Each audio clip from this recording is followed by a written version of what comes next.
Annette Holdings versus Area Towing and Recovery. This matter is set today for a hearing on the reasonableness of the fees that were incurred in this matter. For the plaintiff, Michael J. Corcoran, Your Honor. I'm also present with my client and owner of Area Towing, Shane Anders. yeah, you're really counter plaintiff, but that's fine. Right. I understand. It's a little. That's fine. And on behalf of Annette Holdings, Rod Percassi, Your Honor, on behalf of Annette Holdings, doing business as TMC Transportation. and the parties ready. I take it you have, Mr. Percassi, you have, how many witnesses do you have on behalf of Annette Holdings? 3, Your Honor. And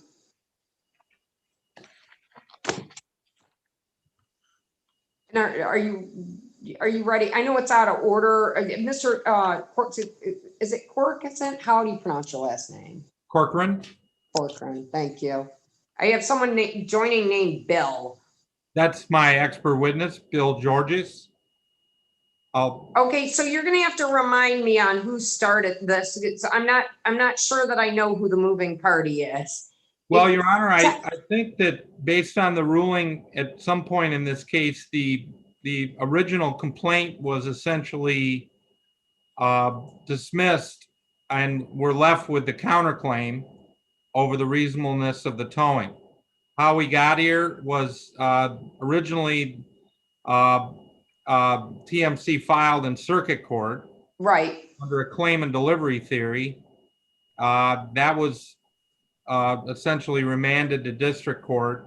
At some point, I think you entertained an summary disposition. I did, which I denied back in March. And then we did a hearing on the objection to the TR 52. Right. And so now we're down to just the reasonableness of the fees. Yeah. No, I knew it was just the reasonableness of the fees, but technically for who's got to start, I don't know if this is technically on the objection by Annette Holdings of the reasonableness of the fees. And I think that's technically what it is. Just on who the moving party is. I think that technically Annette Holdings is the moving party on the reasonableness of the fees. So they go first and then you can respond with your expert. Is that fair? Does everybody? That's fine. Different opinion, Mr. Yeah, I think that avoids rebuttal anyway if we were going to. Right. So, yeah. Okay, so Mr. Percassi, go ahead and call your first witness. Well, Your Honor, if I could start with an opening statement. Yep, absolutely. Okay, thank you, Your Honor. This is TMC's petition regarding the reasonableness of the fees associated with the towing services performed on November 1st of 2018. The evidence we will present will show that the reasonableness for the towing and service fees for the accident on November 1st, 2018 is in the range between $16,000 and $23,000, Your Honor. As previously provided to the court, as well as to counsel for area towing, this calculation is based on actual invoices received and paid by TMC for similar types of accidents and for similar types of services. One invoice is from a similar accident which occurred on November 20th, 2018, approximately 7 weeks after this subject accident. That invoice was in the amount of $15,795, which is TMC's Exhibit E of their trial brief. There's also an invoice for a similar accident which occurred on February the 9th of 2019, again in the same relative time frame as the November 1st accident. That invoice was in the amount of $18,660, which is TMC's Exhibit F in their trial brief. Again, Your Honor, these are actual invoices regarding actual accidents and actual services and actual payment of those services. Not only do the exhibits contain the invoices that were paid, but pictures of the accident scene showing that there were similarities not only in the type of equipment utilized by TMC, the tractor, the flatbed, but also similarity regarding the type of material And really, Your Honor, the mess that was the result of these accidents. So similar type of equipment, similar type of accident, similar type of mess that needed to be cleaned up. And those actual invoices were $16,000 and $18,000 respectively. TMC has also provided to the court in its trial brief, as well as previously, estimates from other reputable towing companies. These estimates were based on the photographs of the accident scene on November the 1st. These photographs were circulated to these other towing companies with a request to provide an estimate for a reasonable type of fee associated with towing and recovering services. These estimates range between $21,000 and $45 and $22,777.50. Despite these invoices being independently prepared and without any collaboration of the three towing companies, it was surprising to me that all of these estimates were within a couple $100s of one another. The court will hear from Mr. Joey Bushway, who prepared the estimate on behalf of Joey's Towing in the amount of $22,708.75, which is Exhibit B of TMC's trial brief. Mr. Bushway has over 25 years of towing industry experience. The court will also hear from Mr. Ed Petroff, who prepared the estimate on behalf of Petroff's Towing in the amount of $22,777.50, which is Exhibit D of TMC's trial brief. Mr. Petroff has an amazing 45 years of towing industry experience. Finally, Your Honor, in addition to the invoices and estimates that TMC has produced, TMC further supports its position by the invoice prepared and presented by Area Towing. Area Towing initially invoiced TMC in the amount of $43,118.62. Removing the storage charges, the total amount of the invoice for all the towing and removal services, so for the actual work performed, was $40,858.62. This is Exhibit A of TMC's trial brief. Mr. Todd Bunting, a corporate representative for TMC, who has been managing accidents and the cleanup of those accidents on behalf of TMC, has been doing this for over 20 years. He's very familiar with the type of equipment, the type of towing, the type of recovery, the type of services required as a result of this type of accident. Mr. Bunting will testify that TMC was prepared to reclaim their equipment the day after the accident. The accident happened late November 1st into the morning hours of November 2nd. When TMC approached Area Towing on November the 2nd regarding reclaiming their equipment and satisfying the invoice for the recovery, they were turned away. They were told that they couldn't have their equipment because Area Towing had not yet created an invoice. It wasn't until 13 days later, Your Honor, that Area Towing presented an invoice to TMC. And that invoice also included, was a three-part invoice. It included an invoice for the tractor, an invoice for the trailer, and an invoice for cargo, which was invoice number 183989B. Again, this is Exhibit A to TMC's trial brief. Those invoices total $43,118.62.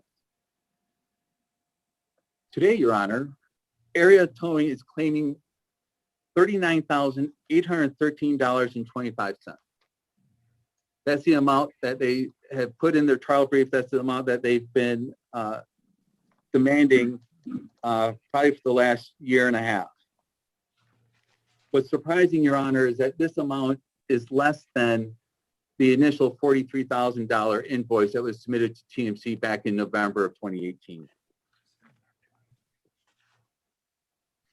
In support of their claim for $39,000 or $39,813, They have submitted their invoice, which is dated January 3rd, but which was not created or presented to TMC until either March or April of 2019. We know that, Your Honor, because in the invoice dated January the 3rd, there's storage charges incurred through March the 19th. This is Exhibit 4 of Area Towing's trial brief. They've also identified an advocate of the towing industry who they insert as an industry expert, who they will utilize to claim that the amounts charged, that the amounts set forth on their invoice dated January the 3rd are reasonable. If the court accepts Area Towing's argument and finds it more persuasive than the actual invoices incurred and paid by TMC, if they find this testimony more persuasive than the actual estimates provided by towing companies with 25 and 45 years of experience, then the court must carefully review the invoice that was attached to Area Towing's trial brief. That invoice lists the same equipment, the same labor, the same rates as set forth in the November 2018 invoice. The invoice has been submitted by Area Towing as fees that are reasonable. What is most compelling about the January invoice, Your Honor, is the fact that the towing and removal charges sought by Area Towing and presented in that invoice that they've attached as Exhibit 4 to their trial brief and in support of their claim for $39,000. The actual services, the towing and recovery services, the equipment, the labor, that totals $23,133.25. Again, the invoice used to support their claim, the actual cost of services is $23,133.25, which is only a few $100s different than the three estimates presented by TMC. In anticipation of the court's question regarding why I believe the Area Towing invoice provided in their brief and used to support their claim would be reasonable fees is only $23,000 and not the $39,000 sought, my response, Your Honor, is simple. They've tacked on excessive storage fees. The invoice presented by Area Towing includes storage fees in excess of $16,000. It is undisputed that TMC was prepared to reclaim the equipment and pay a reasonable fee back on November 2nd of 2018. There should not be any storage charges incurred because of their willingness to pay a reasonable sum and to recover the equipment the day that the equipment was brought back to the yard of Area Towing. In addition, Your Honor, on the date that TMC was presented their invoice, they have made reasonable offers to settle the demand in order to resolve this matter back in November 2018. They went as high as offering $25,000 in order to resolve this back in November of 2018. Again, Your Honor, it is reasonable that the invoice submitted by Area Towing and attached to the trial fee minus storage charges is a reasonable amount of towing and recovering services. And again, that amount is $23,133.25. And we concede that point, even though it may be a few $100s from the estimates that we provided in our trial fee. In conclusion, Your Honor, TMC seeks a judgment consistent with the similar actual invoices in the amounts of $15,795 and $18,660, and consistent with the estimates provided in the amounts of $21,000 and $22,000, and consistent with the charges that Area Towing has included on their invoice in the amount of $23,133.25. Thank you, Your Honor. Mr. Corcoran, do you have any opening statement, or do you want to either waive or wait. No, I'll address it real quickly. I won't be as long, Your Honor. Your Honor, this was a towing recovery and removal that was done under the abandonment statute. The court is well versed in that. Your Honor, I'm not sure what Mr. Picasa is referring to in terms of attachments to trial brief. We didn't have any attachments to trial brief. We're presenting exhibits here today. I will say, Your Honor, that the testimony will show that my client submitted 2 sets of invoices. The first set of invoices were broken down in 3 parts, one for the tractor, one for the trailer, and one for the cargo. The next set of invoices, or the next invoice provided, which is our exhibit 1 today, is a combined invoice with all 3. There are good reasons why these invoices are broken out. A lot of times my clients deal with insurance companies, not the actual owner, and the insurance companies like them broken out for various reasons. You'll hear testimony about that today. My client has been in business for decades. They are one of the top towers in the state. Shane Anders is on a big part of the Michigan Towing Association. He's on the board. He's the owner and CEO of my client. He has testified in cases, abandonment cases in the Detroit area as an expert, has been qualified by my partner, Jim Austin, in various cases.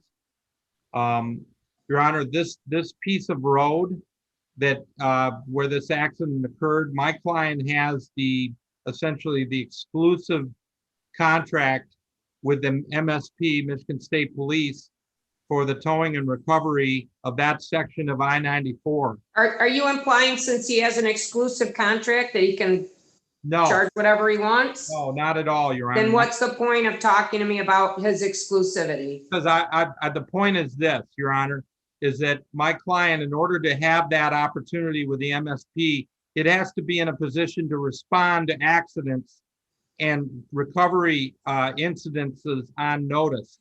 This incident occurred very close to Metro Airport on I-94 in the middle of the night, Your Honor, on a Thursday night. The road was closed for several hours. You'll see photographs of the incident. Mr. Anders and our expert, Mr. Georges, will testify to the impact that has on a highway being closed, the consequences. And so the MSP says, look, we want you to do everything you can do to get this cleaned up, recovered, and the road back open. And that's the point. That's the relevance of that, Your Honor. And that's what my client did. But that's always true, counsel. That's always true.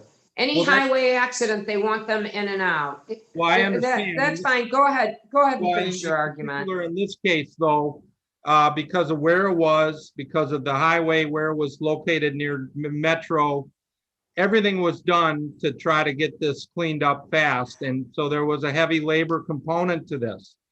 But the evidence will show that all the equipment that was used was necessary. The evidence will also show that the amount charged was reasonable. Your Honor, one of the exhibits you'll see today is our expert, Mr. Georges, who's on the call here, is probably the preeminent expert in towing in the state of Michigan. Has testified in numerous cases in federal state courts around the state. One of the things he's done in the last few years is complete a survey of Detroit area and Michigan area towers.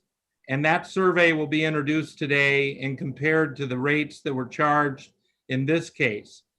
At the end of the day, Your Honor, I believe that both Mr. Georges and my client will testify that the amounts charged in this case were reasonable and necessary.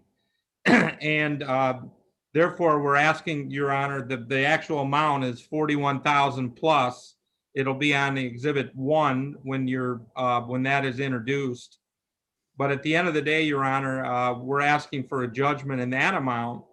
And then also, Your Honor, we will present testimony that we believe there have been aspects of the claim by TMC and or the defense that we believe were not necessary and were frivolous, necessary, specifically the going to circuit court and requiring us to have to defend an action that was really inappropriate. You should So have we raised spent a that lot with of time- circuit court. You should have raised that with circuit court. You can't ask me to assess some fees about some action that wasn't part of my jurisdiction.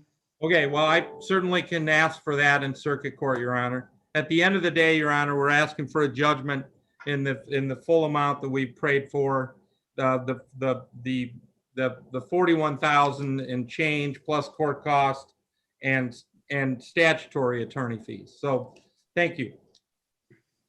Mr. Fracassi, go ahead and call your first witness. Thank you, Your Honor.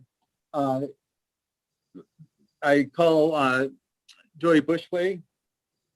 Mr. Bushway, Yes. can you put your camera on?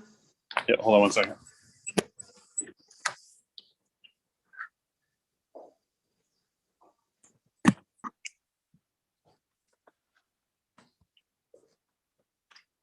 And can you raise your right Sorry. hand? Solemnly swear or affirm the testimony you'll give in this matter will be the truth, so help you God. Yes, I do. Go ahead, Mr. Fracassi. Mr. Bushway, can you please state your name for the record? Joseph Ronald Bushway, And what's your occupation, sir? President and CEO of Joey's Towing and Recovery Incorporated. And how long have you been involved in the towing industry?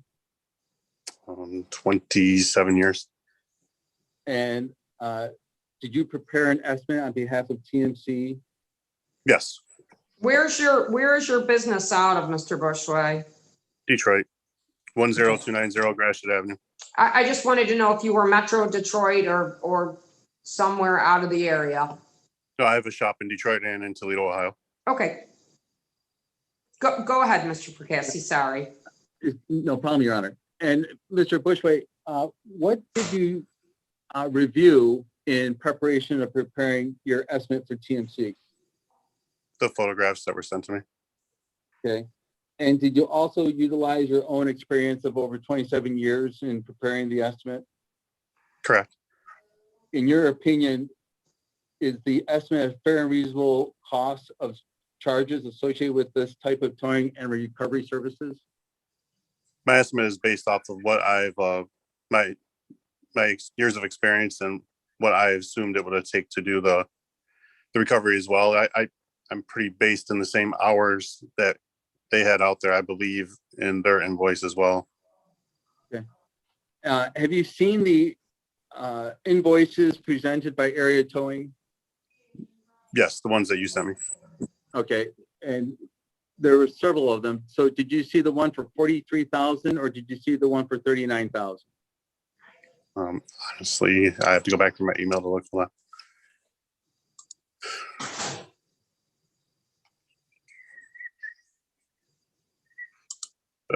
The 43 was the three invoices. Okay.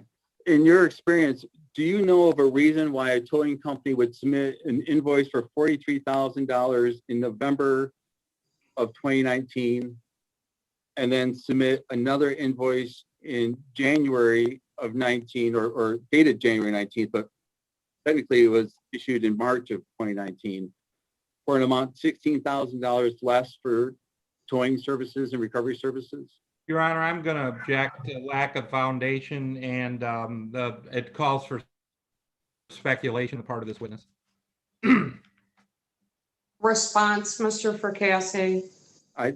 Your Honor, he is an industry expert. And if I can ask him why someone in the towing industry would lower their invoice by $16,000, so 3 months after the fact that they issued their first invoice, I think that's an appropriate question. I'll let him ask. I'll let him ask it. Okay. Okay, Mr. Bushway, again, going back, can you think of any reason why a towing company would send a second invoice approximately 3 months after sending an initial invoice for towing and recovery services, $16,000 or $17,000 less than their original invoice? I don't understand why he would have done that. No, I mean, Did you If the say invoice is- 16 or yes, ma'am. $17,000 less? I thought the difference was 43 and 39. Well, Your Honor, if you remove the storage charges from both invoices, it's a $17,000 difference. Okay. And again, our position is that we were prepared to recover the equipment the day of the accident, therefore. No, I understand. I understand. Your Honor, that's simply misstating the facts. The difference in the invoice was that the third invoice for the cargo wasn't produced on that occasion. There wasn't storage of $16,000. You're going to be able to ask follow-up questions or go ahead, Mr. Fracassi. Well, yeah, I have no further questions of this witness. Mr. Corcoran. Yes, be right with you.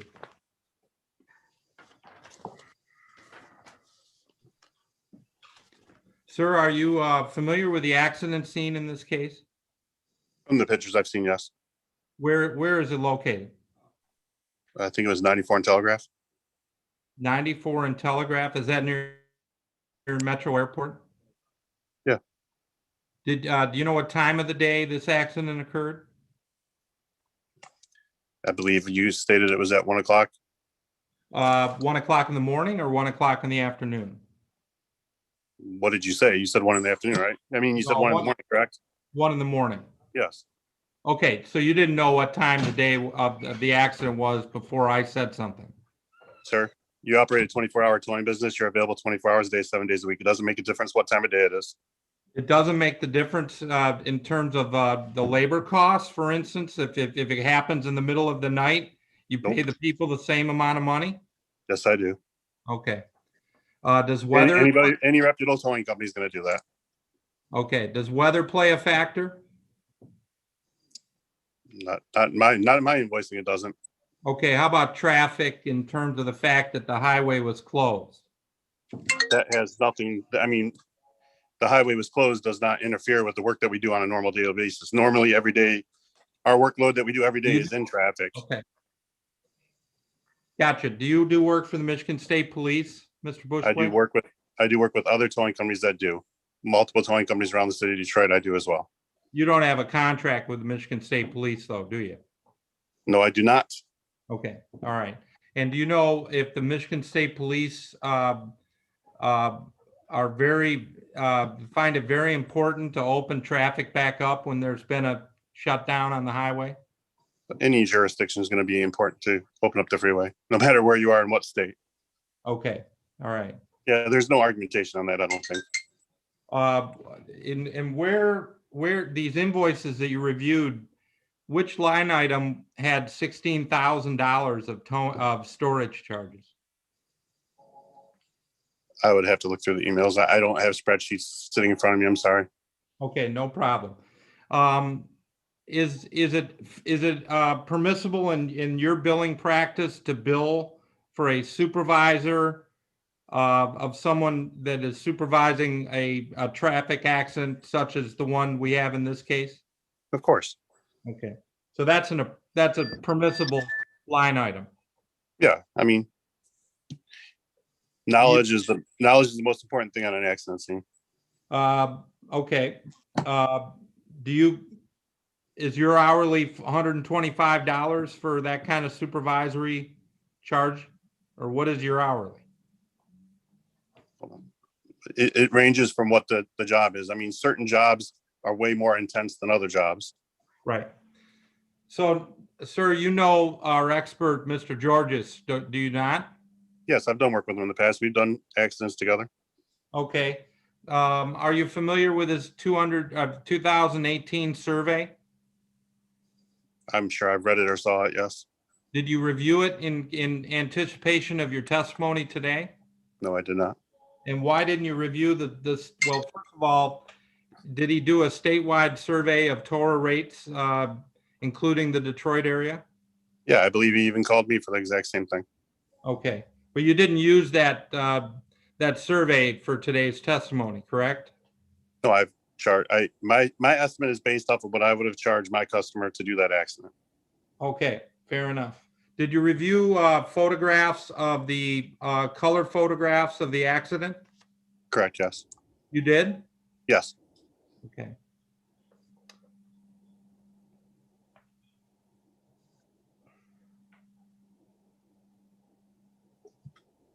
Do you, I think your estimate contains extra men at $75 an hour, extra labor? Let me pull it up. Hold on one quick second. Sure.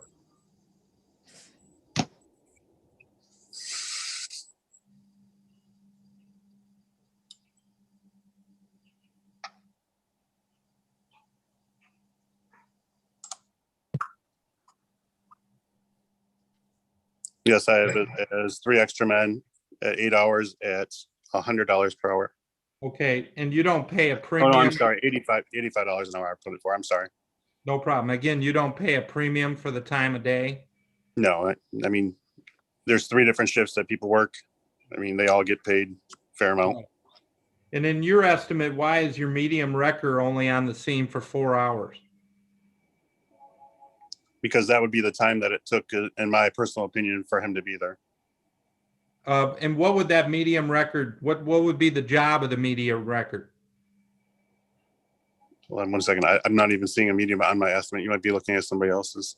Okay, Yeah, you're looking at something else. I have charged for 1 rotator and then 1 heavy wrecker and, for 6.75 hours. okay, did you charge for any flatbeds? Yes, there's 2 haul skid steer to scene and return. That's on there as well. What about using flatbeds for the purpose of removing the debris?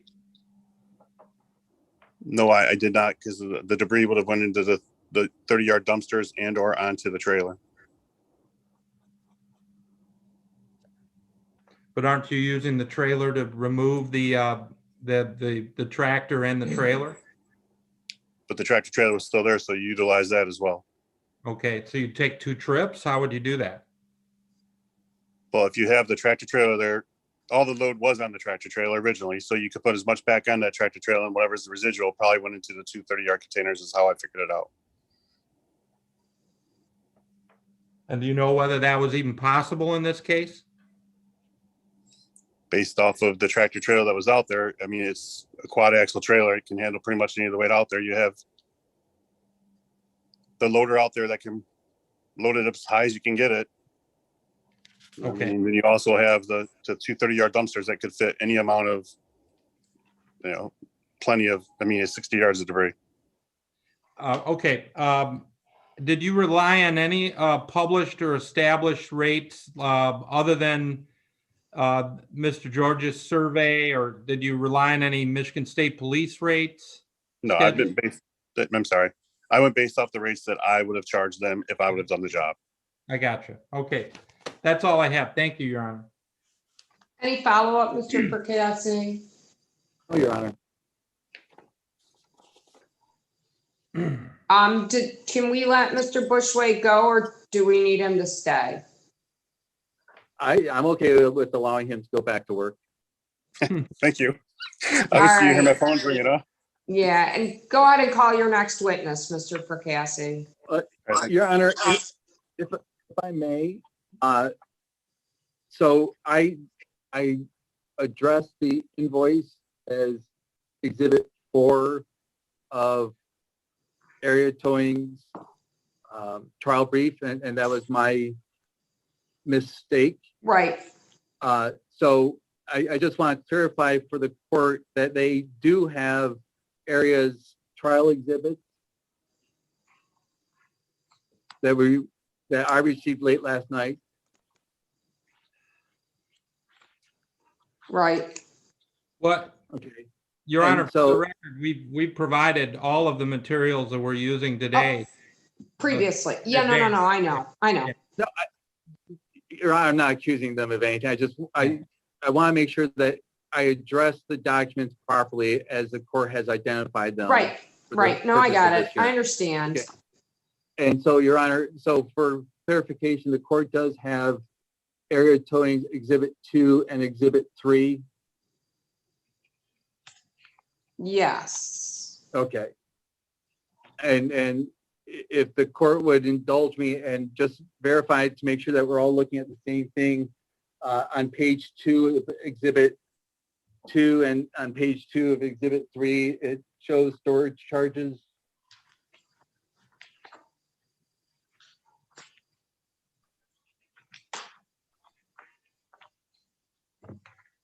One of $8,340 and one of $8,340.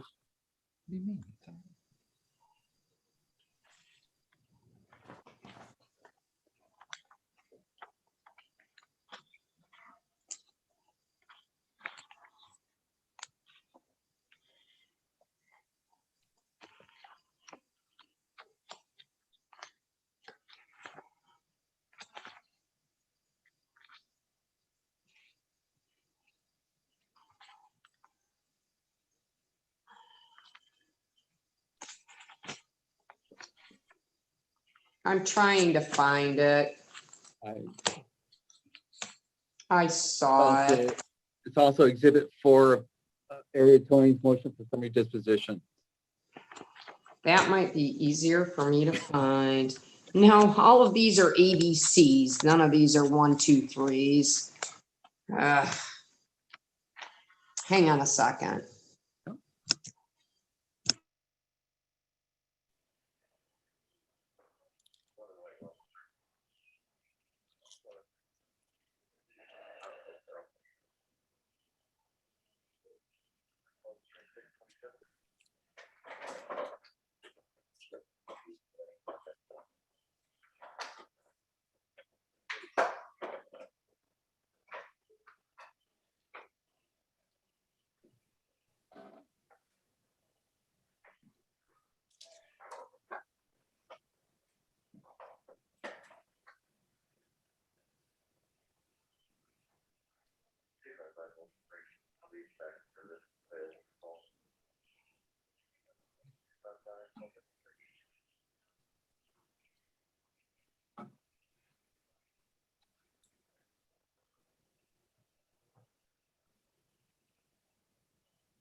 See, I can only find exhibits A, B, and C. I don't have, he switched from exhibit 1 to exhibit B.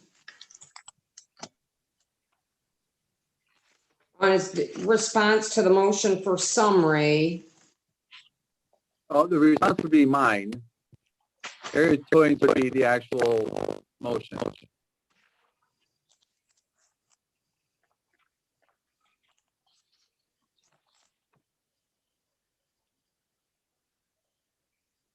No, this is in the response to the motion for possession pending final judgment.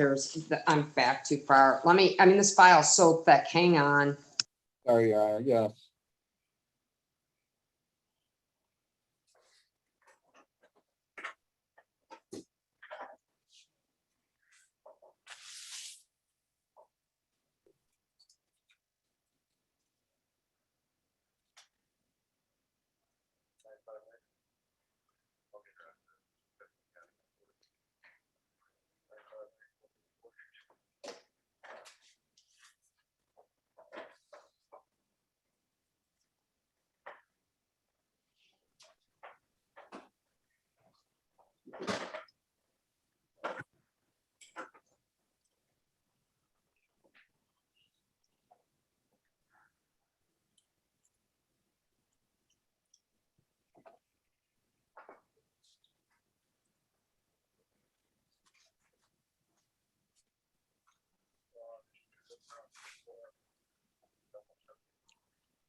Okay, several of your briefs don't have the exhibits attached, Mr. Corcoran. I don't know why.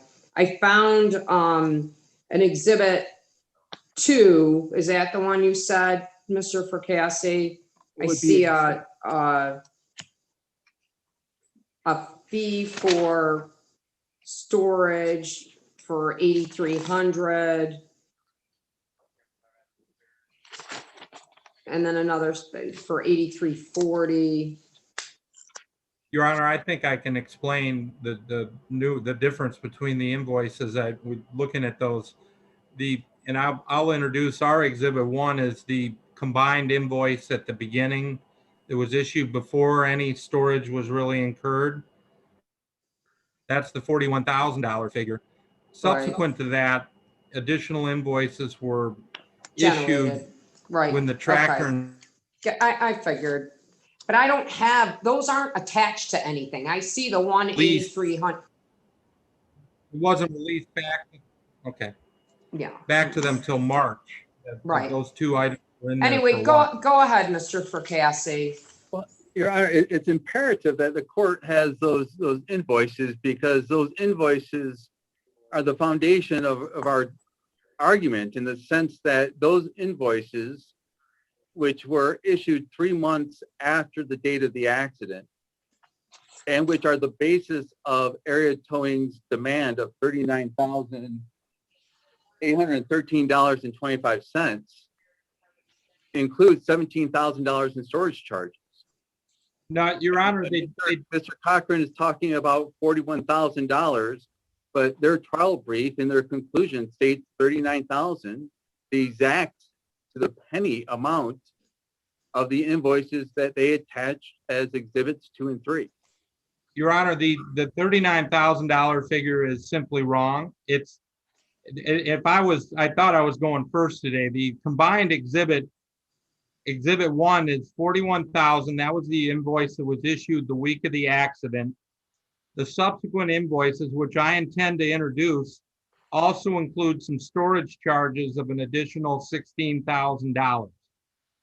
So our $39,000 doesn't include $16,000 of storage charges.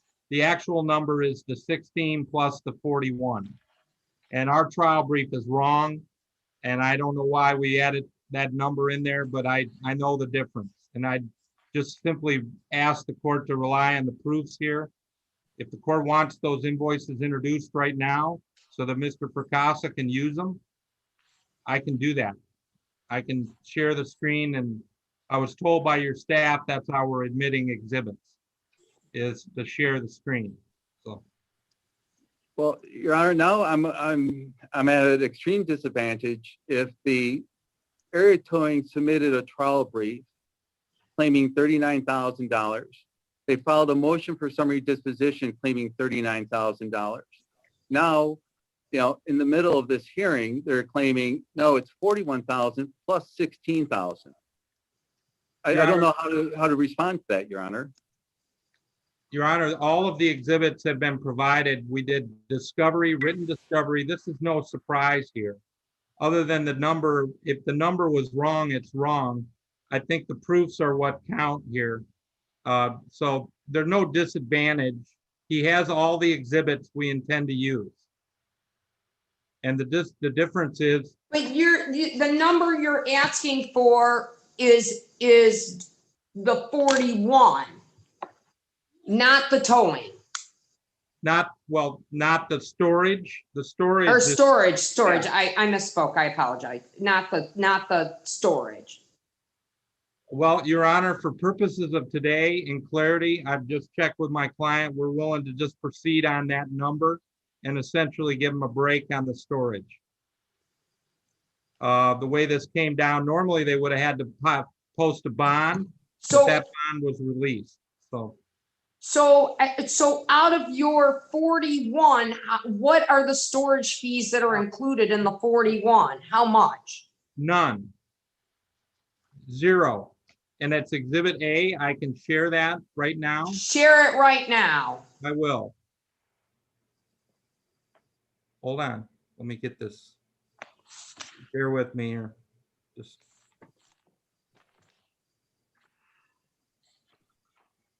at that landfill. Okay, you should have that. This is exhibit 1, and this is the combined invoice that was issued the week of the accident. And as you can see, it doesn't have any storage on there. So that's what you're Other than the- operating under, is that Your Honor, the one I'm sorry. dated January the 1st of 2018 for 41,602.50. Yeah, it's actually, yes, it's an invoice. The date of the invoice is 11/1/18, but Or 11,118, I apologize. that's the invoice we're working off of.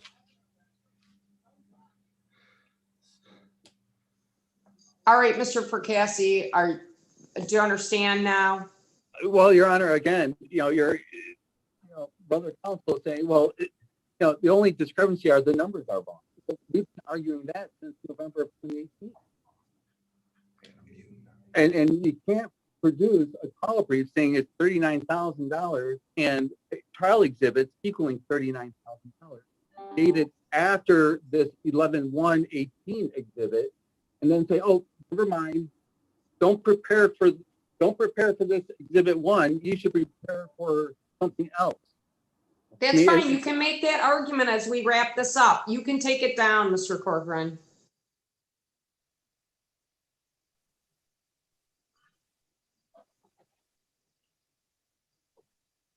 You can make that argument that he kept Okay. saying the 39 number, and so that's the number you're defending. Well, and again, Your Honor, I just for clarification, can the court please verify that they've received counter plaintiff's trial brief and trial brief supplement? Yes. Okay. And in their conclusion of their trial brief supplement, it states judgment should be granted to counter plaintiffs in the amount of $39,000. Yes, 39,813.25. Yes. I will also So you're ask the stuck court- with that number, Mr. Corcoran. I mean, it is what it is. You're stuck with the number that you put in your trial brief. In the landfill.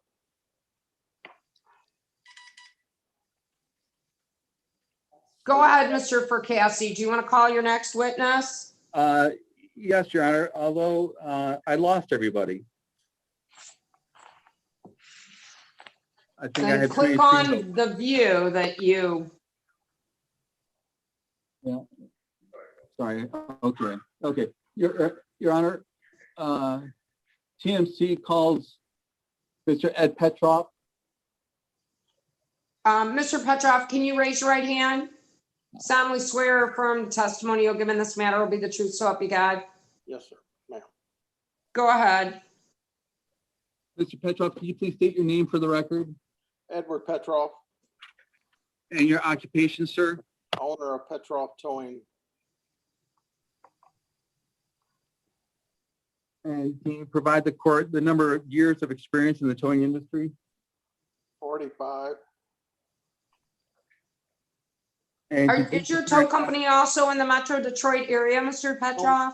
No, ma'am, we're in St. Louis, Missouri, and in Okay. Illinois. St. Louis and where? Illinois, on the Illinois side too. Okay.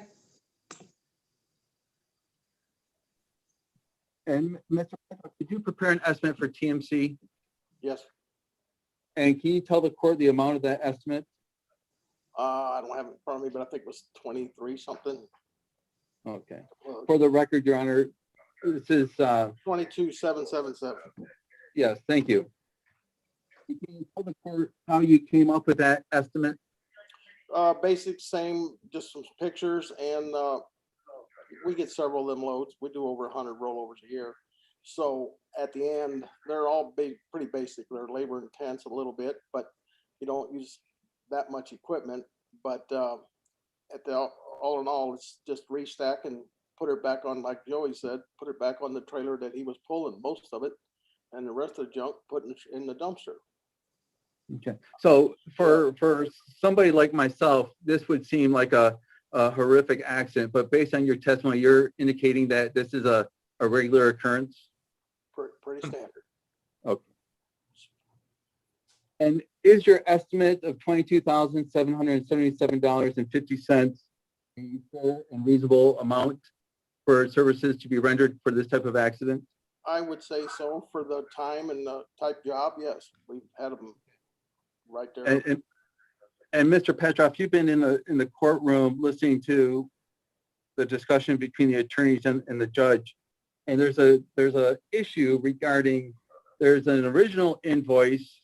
Well, there's several invoices which were presented by Area Towing, but apparently they range from $43,000 to, issued a couple weeks after the accident, and then it's lowered to $41,000, and then it's lowered to $39,000, including almost $17,000 in storage fees.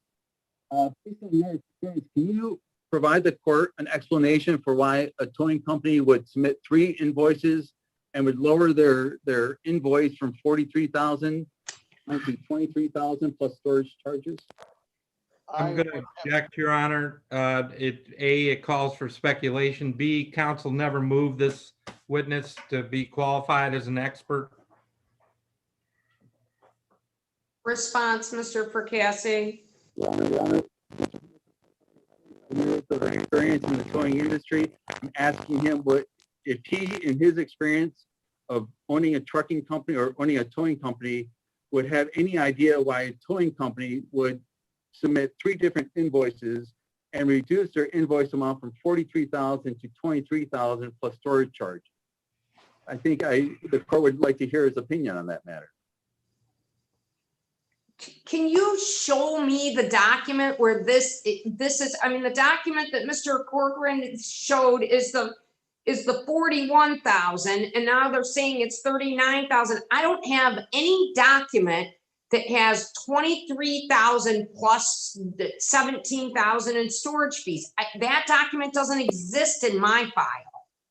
It's Exhibit 2 and Exhibit 3 of Area Towing's trial exhibits. You keep saying that, but I don't have that document. It's not filed with us. I don't know where you get that from. Okay.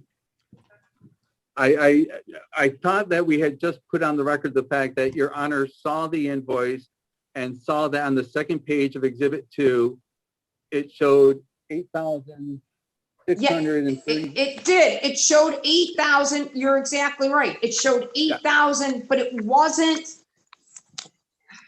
Now I gotta find it again. It didn't. So you just take the amount. Go ahead. It would be about what? There's 2 invoices submitted for the same accident. They broke it into 2 separate invoices. But each one is $19,000 and some change. If you add those 2 invoices together, they come up to $39,000, 800 and something. If you back out the amount of the storage charges, which is almost $17,000, you come up to an amount of $23,331.25.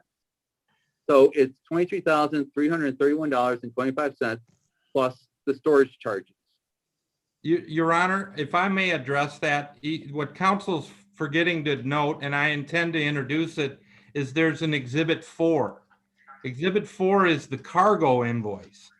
Remember I said in the beginning, he broke it up into 3 invoices. So what's how much is the cargo invoice? I will pull it up real quick. The total of the cargo invoice is $15,959.54. Okay, that's the number. I saw that invoice. So the 3 invoices together equal a much larger number. It's actually the amount of money, the 40 plus the storage. We just gave Mr. Fracassa. But those two invoices without the storage comes up to a $39,000 invoice. That is the Correct. That's where the 39,000 came from. Yeah, plus the Exhibit 4, which is the cargo invoice. Yeah. That's what I said. The 2 that he's referring to minus storage plus the cargo is the 39. Right. You got it. That's correct. That's news to me, Your Honor, because again, if you add up the 2 invoices, Exhibit 2 and Exhibit 3, they equal to the penny the amount of the demand that the plaintiff or that Area Towing attached to their trial brief. So No. are you saying that you do not see the two invoices, Mr. Fracassi? I see the two invoices. That's what we're here to discuss. Those are the two invoices presented to TMC back in March of 2019. Your And Honor, those are two invoices we're arguing the reasonableness of. Your Honor, we presented the combined invoice and all three invoices on multiple occasions to TMC. Council's trying to, I don't know, basically trying to eliminate one of the invoices here, okay? And all of this stuff has been provided, and we had extensive written discovery as well. So it's really, it's, you know, it's just, Well, Mr. Fracassi, I'm not looking at any storage fees. It's the invoices minus storage fees. And he has the cargo invoice and the other invoice minus the storage fees, which their argument is it's $39,000. Well, Or okay. you can make your argument off of the original invoice for the 41, but they're capped at the 39 because that's what they requested. I don't care how you slice it or how you do it, but one way or another, that's it. So there's in the original invoice from the November 1st, that's what they're limited to, except that it's capped at the 39 because that's what they asked for.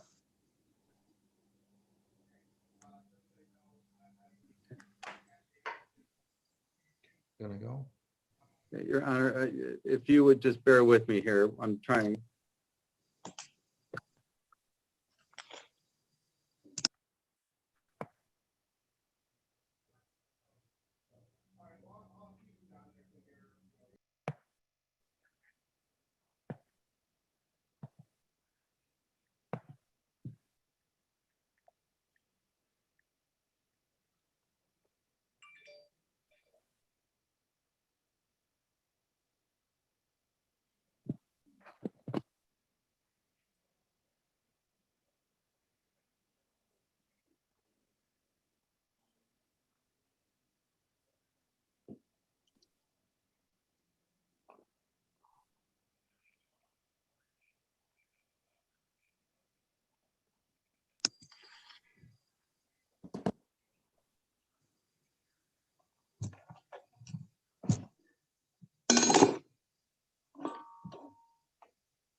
Yeah. Did explain that they came and picked it up.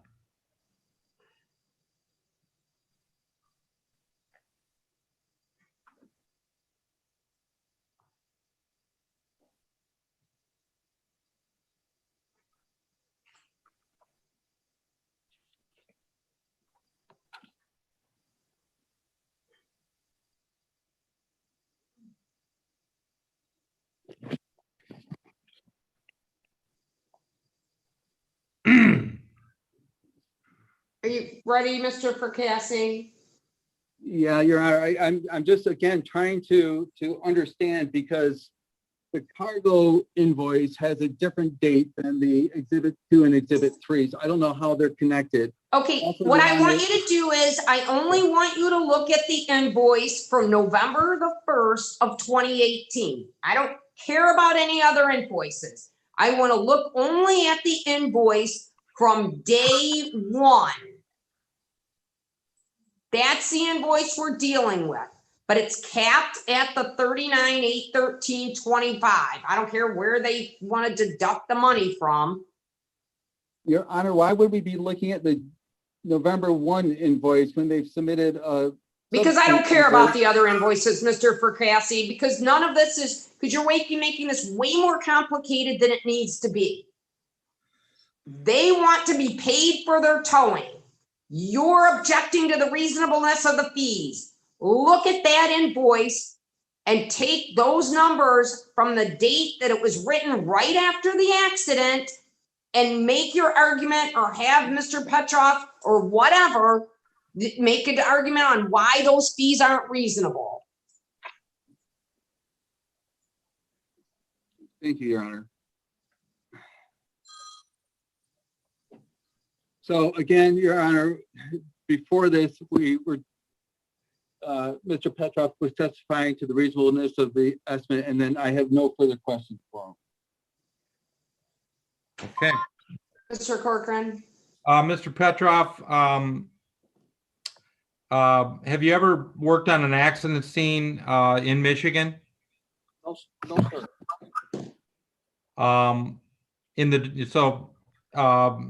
You're familiar that it was an accident that occurred in the middle of the night?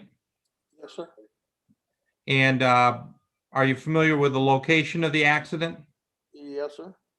Does it matter whether it's an accident occurs, say, near a busy metropolitan airport versus maybe a rural road out where there's not many people or traffic? Not really. Well, don't you? 1 o'clock in the morning, it's with the road closed, it's more safer then than it is with the interstate going by you. Okay. Is it important to get the? Go ahead. I lost my video here, No problem. trying to figure out where I'm at, but go ahead. Hello? Okay. Did you have a chance to review? Do you remember which invoice you reviewed in this case, sir? Yes, the $40,000 one, the first one, that was The first split 2 ways. All right.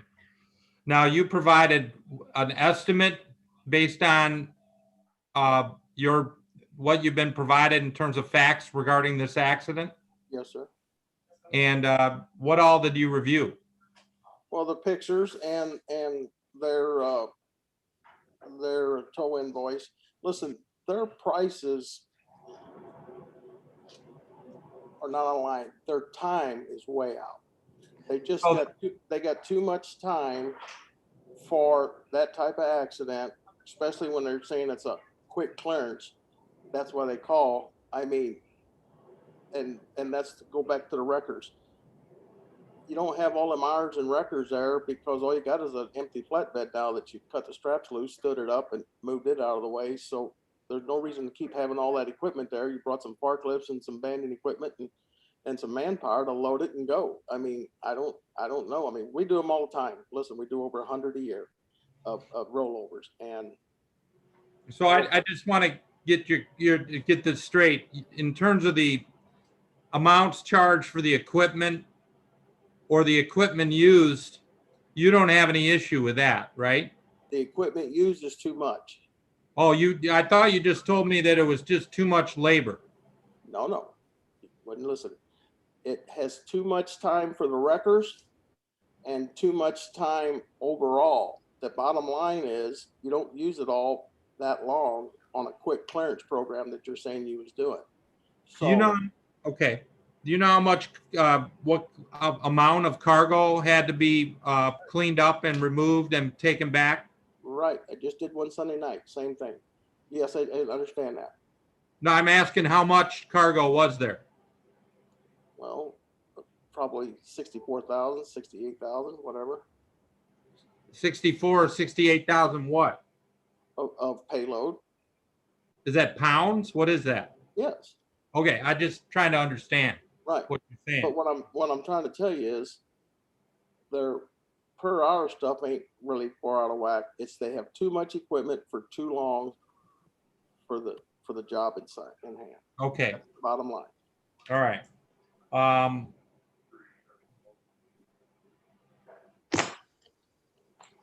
Your estimate has a medium wrecker only there for 4 hours. Right. Why? That's a 4-hour minimum on them kind of accidents because you're not there long enough. So we do a minimum to run out there. That'll stand the trailer up. Your rotator will stand the truck up and you're gone with the truck and the trailer, or at least moved off to the side. Okay. So there's no reason for it to sit around there for 8-9 hours or whatever, doing nothing. And that's the whole issue with the bill. So is it your review of the bill? You're suggesting that more than one wrecker was used? Well, you're going to use 2 wreckers. You're going to use a rotator and a regular wrecker, a medium duty or a large heavy duty. It don't matter, but you don't need it for 6 and 8, 9 hours. So just one wrecker was used here in this case, not more than one. Does that change your opinion any? No, because Okay. that's just, that's excessive equipment for what you was trying to do. Now, That's the did you point. use any of the published material in Michigan regarding rates in determining, in doing your estimate? No, but all the states has got published rates. So you're not familiar with Mr. Georgie's survey then? Correct. I'm not familiar with it at all. You know how much per $100 Michigan towers have to pay for workers' compensation? I know what I gotta pay, so that's not the point as far as how you got your bill. What I'm trying to tell you is they had too much equipment for too long. That's the bottom line. And that's the only problem there is with it. I mean, So that's too it. much equipment for too long is your objection. Like I told you, you're gonna use a rotator wrecker, a medium duty or a big wrecker for a few hours, maybe 2 or 3 hours. That's why we do our 4-hour minimums, and to where at least you can do it. I mean, it's no different than a trailer with a coil on it. I mean, you're not gonna be out there all day, so you do your minimum rates.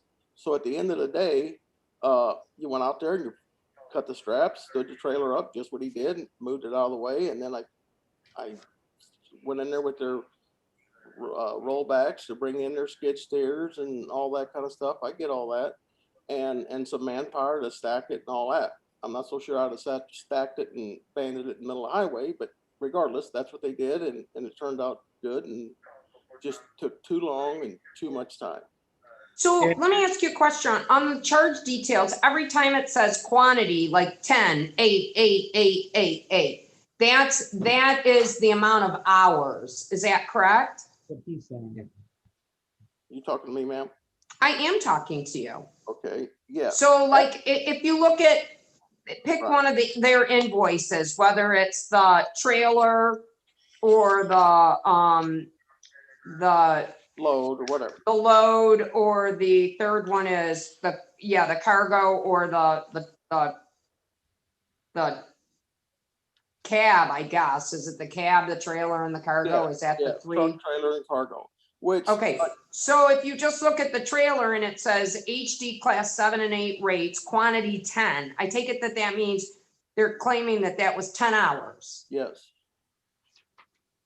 And so you're saying that you don't think that it should have been 10 hours. You think that it couldn't have been 10 hours, that they had to have had it cleared in less time than that. absolutely not. If they got an interstate closed, there is no DOT gonna sit around. 10 Well, hours. I can check the date and find out whether the interstate was closed for 10 hours, Mr. Corcoran.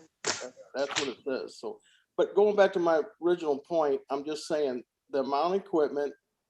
I mean, there's a reason these insurance companies are all going to caps, because they're just getting blown away on equipment. But at the end of the day, they have too much equipment for too long a time for that job.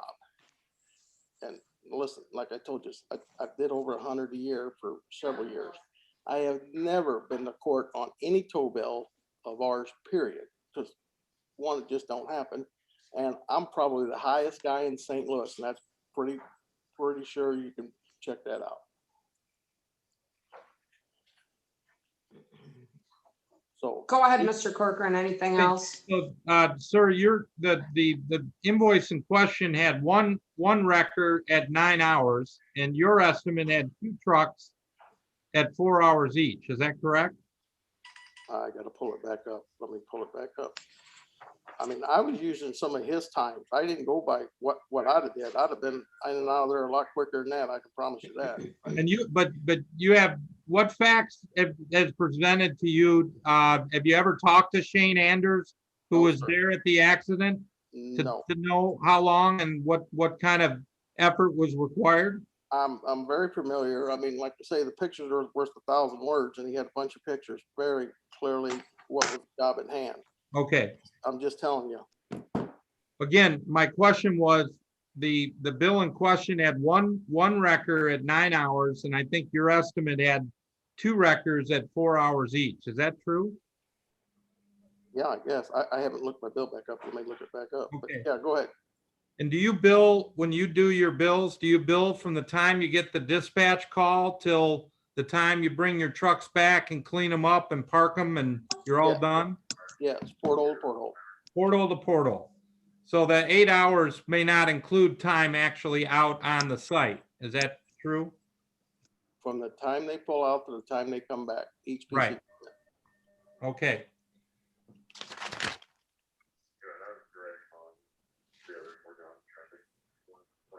Some of them bundles weren't even broke open. Right? Well, assuming that's the case, okay. that was the and then case. I some seen were some of- not. I seen Right. some of them were still bundled up. So Okay. Until you Uh, talk to them. And did you have any problem with the fact that area actually delivered the usable cargo a few days later to where TMC was actually delivering the cargo? I was understood that that's what they did, which, I mean, it wasn't like it was 40 miles away, but Well, you didn't have a problem with that part of the charge, did you? no. Okay. All right, that's all I have. Thanks. Anything else from this witness, Mr. Fracassi? No, Your Honor. All right, can we let Mr. Petroff go? Yes, Your Honor. Mr. Petroff, you're all set. Thank you. Thank you. Bye. Any other witnesses, Mr. Fracassi?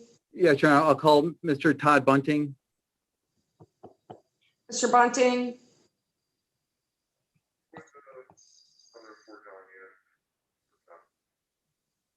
There we go. Yes, ma'am. Can you raise your right hand? Solemnly swear or affirm testimony you'll give in this matter will be the truth, so help you God. I do. Go ahead, Mr. Fracassi. Mr. Bunting, can you please state your name for the record Todd Bunting. and your occupation, sir? I'm VP of Safety with TMC Transportation. And what are your general duties? Everything that has to do with DOT compliance. We do accident investigation, we do cargo claims. I'm involved in recruiting, or not recruiting, but the approval and the termination of employees.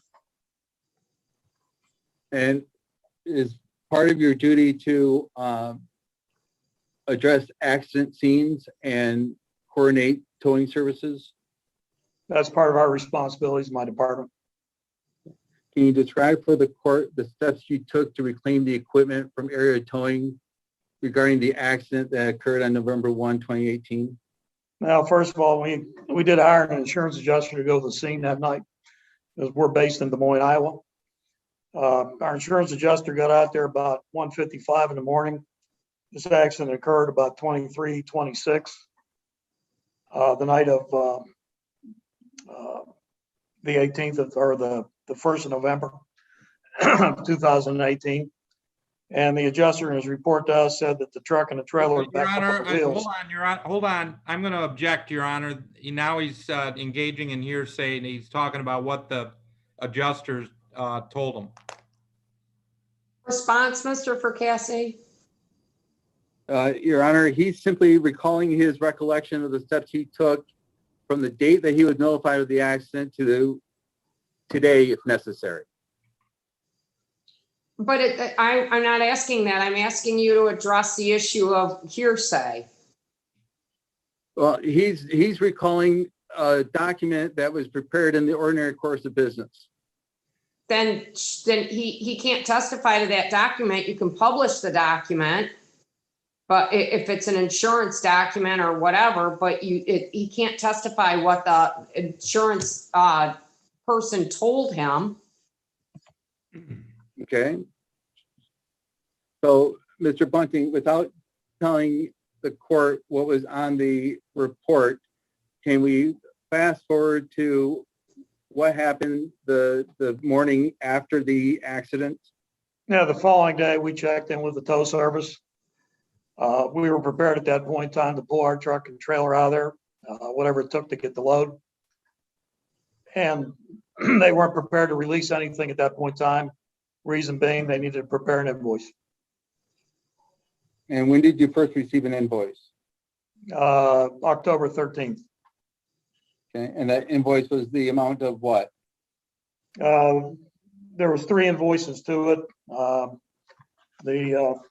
The total of the 3 invoices came to $43,118.62. Okay. And how did you respond to receiving that invoice? Now, it looked to me like I was getting triple billed because nobody ever invoiced me 3 times for the same crash. So we questioned that. I was reissued another invoice on the 19th. And it was in the amount of, what, 40, I think that was same amount. If I remember right, it was $41,602.50. That was on his rates, the area rates, and he also compared them to an industry rate or something like that. That came out to $45,301.75. At the time that we got the invoice, I wasn't happy with the amount. I thought it was excessive for a truck that laid over on the interstate. There was manual labor involved in cleaning up. Understand that, but based on past experience, and we've dealt with a number of overturns over the course of my employment with TMC, which has been since 1990, and my time in industry prior to that, back to 78.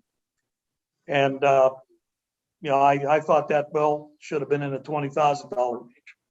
I brought that up to Shane Anders. They went back, reworked it, told me they couldn't get it to that amount. I was willing to pay them $25,000 to make this go away and eliminate any litigation. Your Honor, And this is where we ended up. You gotta stop talking, sir. I'll strike that answer. thank you, Your Honor. Okay. Mr. Bunting, please continue without quoting any offers of settlement to Mr. Anders. All right, well, without quoting offers, I wasn't satisfied with the total amount of the invoices. Okay.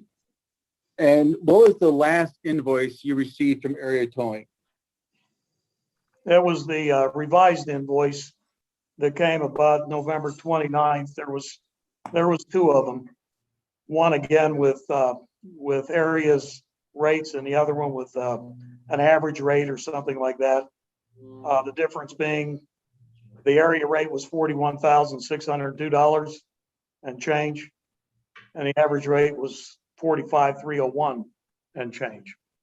Did you receive a subsequent invoice dated January the 3rd of 2019? I did. Okay, was that the last invoice you received from Area Towing? Yeah, Okay, there was Thank you. actually 2 of them that were both dated January, but they were prepared in March because it was after the equipment was released. And the storage up through March of 15, I believe, was included on that. okay. And it's your understanding that if you would have paid that amount in full, that this matter would have been resolved? If I would have paid the invoice amount based on that less the storage, that came out to about 23,000, yeah, I would have paid it. Okay, but did they submit with the most recent invoice, which is dated January 3rd, which you received in March of 2019? Did you receive any communication that there was a third subsequent invoice for goods? No, just the 2 invoices dated January 3rd of 19. Okay, and I don't want to put you on the spot, but do those 2 invoices equal $39,813.25? Yeah, I believe I do.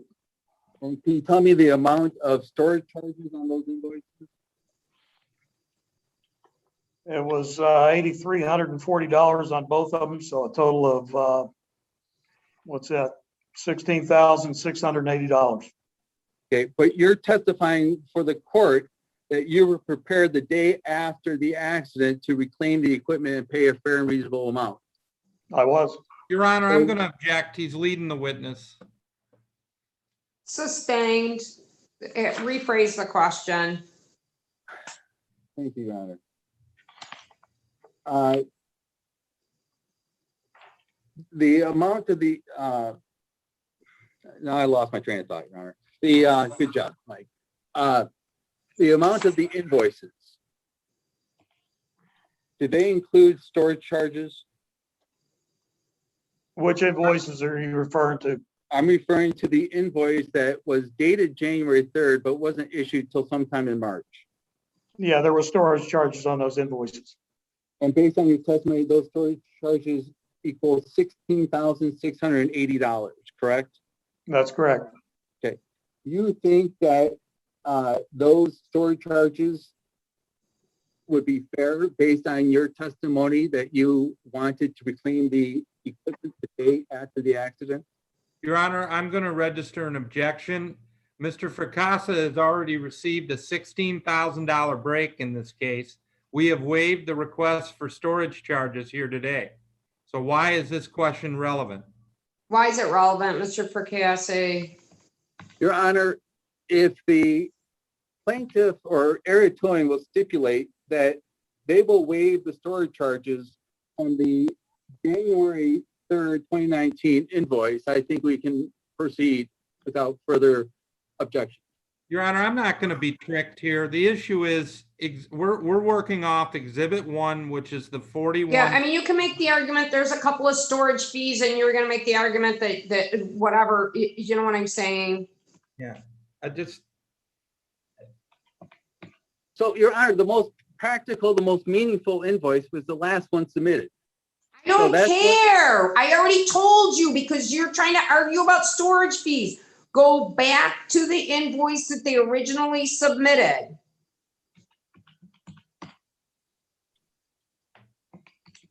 Which They is the submitted- invoice that they're working off of.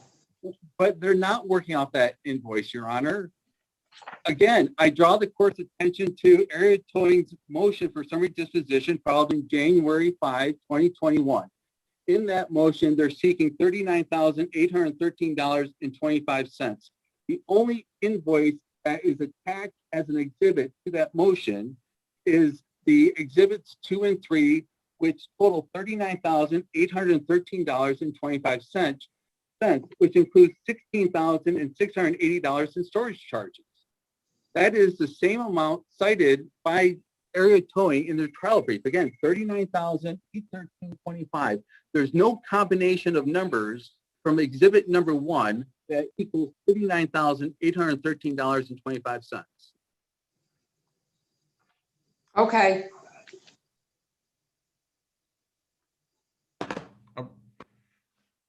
Go ahead then, Mr. Fracassi. Okay. So, Mr. Bunting, then what happened when you were unable to resolve this matter and obtain your equipment? The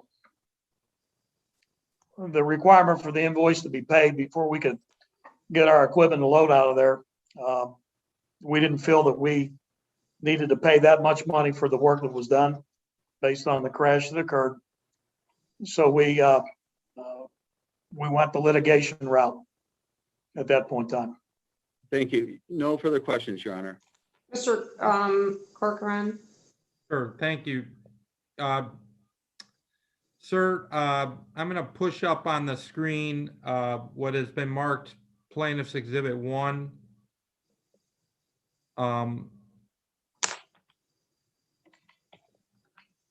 Sir, is this what's on the screen, if you can see it? Is this the invoice that you testified that you received in mid-November from area towing in the amount of $41,602.50? Can you see that on the screen, sir? Yeah, bear with me a second and No problem. I'll let you know.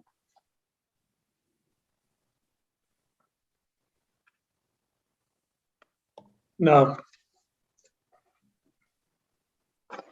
That's not. That's not the invoice that you previously testified to the exact amount of money, $41,602.50. You're I saying saw, you received something different from them. I have, in front of me, I have the 3 invoices that I originally got. I'm not talking about those. You testified that at some point after the 3 initial invoices, Mr. Anders put together a combined invoice and you received it in mid-November. Yeah, I have that now, 41,602.50. Yeah. So is that the one that when he tried to combine them, that we're working off the same invoice, right? Yeah, if we're gonna go back to that 41,602, yeah, I have that invoice. That Okay, was the revision Yeah. after the 3 invoices that he sent me.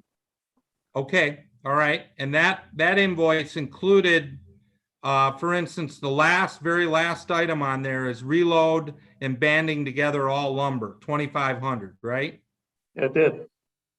And so, and the storage for the cargo, $700. Can you see that? I see it. Okay, so this invoice included the cargo and all that related to the cargo, right? This combined, That was a complete invoice. yeah. And you testified, I don't think you testified to it, but is it true that the cargo is actually, the usable cargo was actually delivered by area towing to where the cargo was supposed to go in the first place within I a believe week? it just went back to the Home Depot distribution center. Okay, and that was, say, within a week or so of the accident? I don't recall the time frame. 7 days? Does that sound about right? Again, it could be, but I don't recall the time frame. Okay, that's fine. That's fine. So, I want to flash one other item up on the screen and ask you under oath whether you ever received this, because, so bear with me one moment.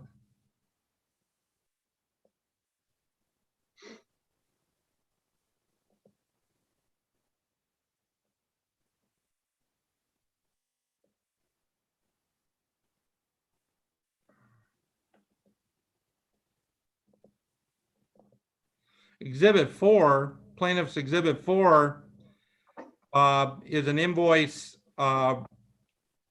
related specifically to the cargo. And you're saying that you don't remember receiving this invoice at any time? That was one of the original 3 invoices. Okay. Well, So- let me clarify that. I Yeah. have 3 invoices. And looking at the one that was denoted cargo, Yeah, can you flip to the second page of that, please? sure. That was one of the 3 invoices. Okay, all right. And so the invoices that Mr. Fracassa was talking to you about, that you received later into the next year, those were only related to the tractor and the trailer, not the cargo. Would you agree with me? Well, when you look at these 2 invoices, one's marked Peterbilt and one's marked Benson, okay? Yeah. But when I got these in March, these are the 2 invoices that we appeared to be invoiced for at that point in time. Different date and put back to us.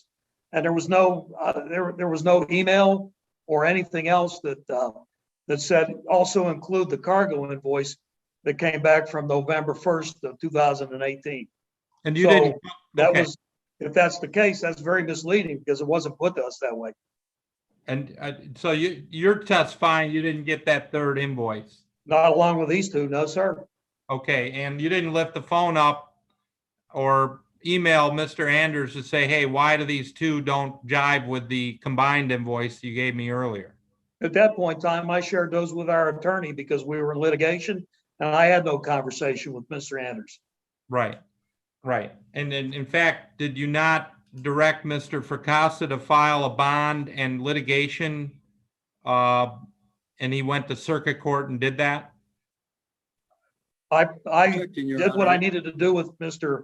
Fracassi and he handled it the way he needed to do. He's the lawyer. Okay, all right. Okay, bear with me one moment.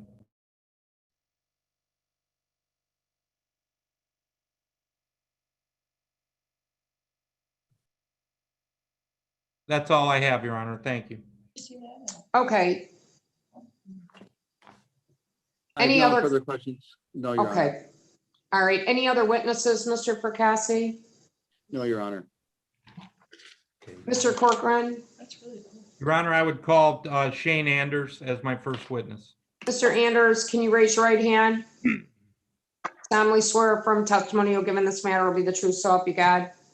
I do. Please state. Go your- go ahead, Mr. Corcoran. Sorry about that.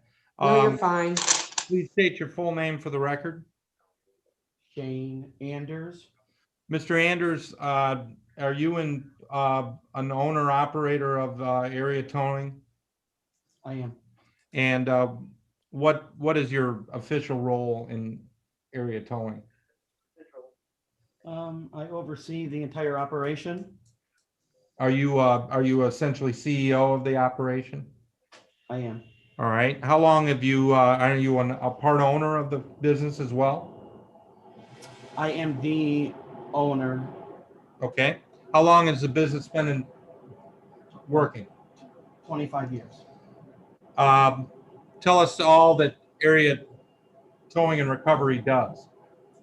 So we specialize in towing and recovery for law enforcement agencies.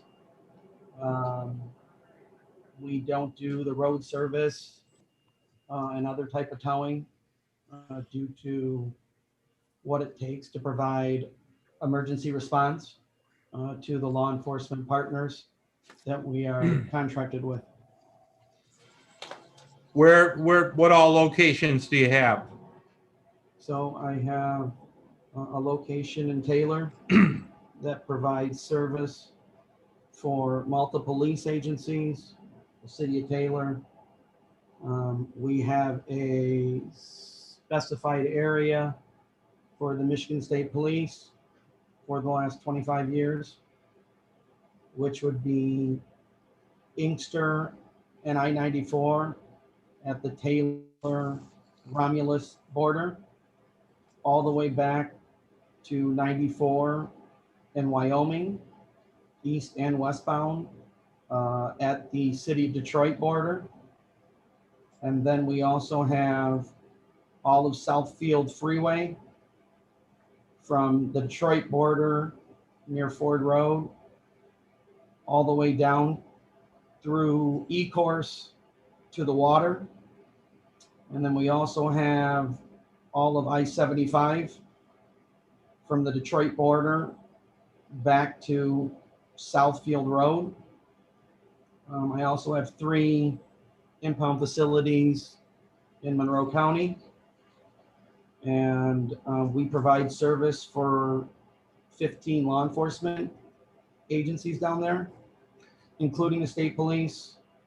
And we cover all of 23, US 23 for the state police, all of I-275, which in Monroe County, and all of I-75 from the Wayne County border to the Ohio-Michigan border. Fair enough. Now, can you give us a little bit of background in terms of your training and experience in the towing industry?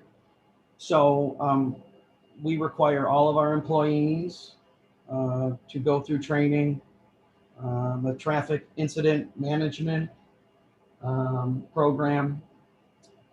They must complete. We have multiple staff members that are hazmat certified. They've taken their 40 hours HAZWOPER course. They have to do the refresh every 2 years. We send staff out for rigging courses, typically out of state, to handle the large wrecks that we do. And on average, we probably do 50 to 75 rollovers and accidents like this per year. The Towing Association? We do belong to the Michigan Towing Association. And are you a board member?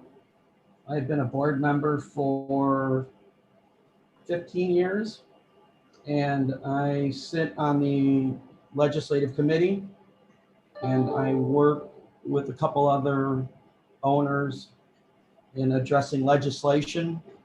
And we have changed legislation probably a good 10 or 15 times over the last 20 years. When you talk about legislation, are you not referring to the Michigan's abandonment vehicle law?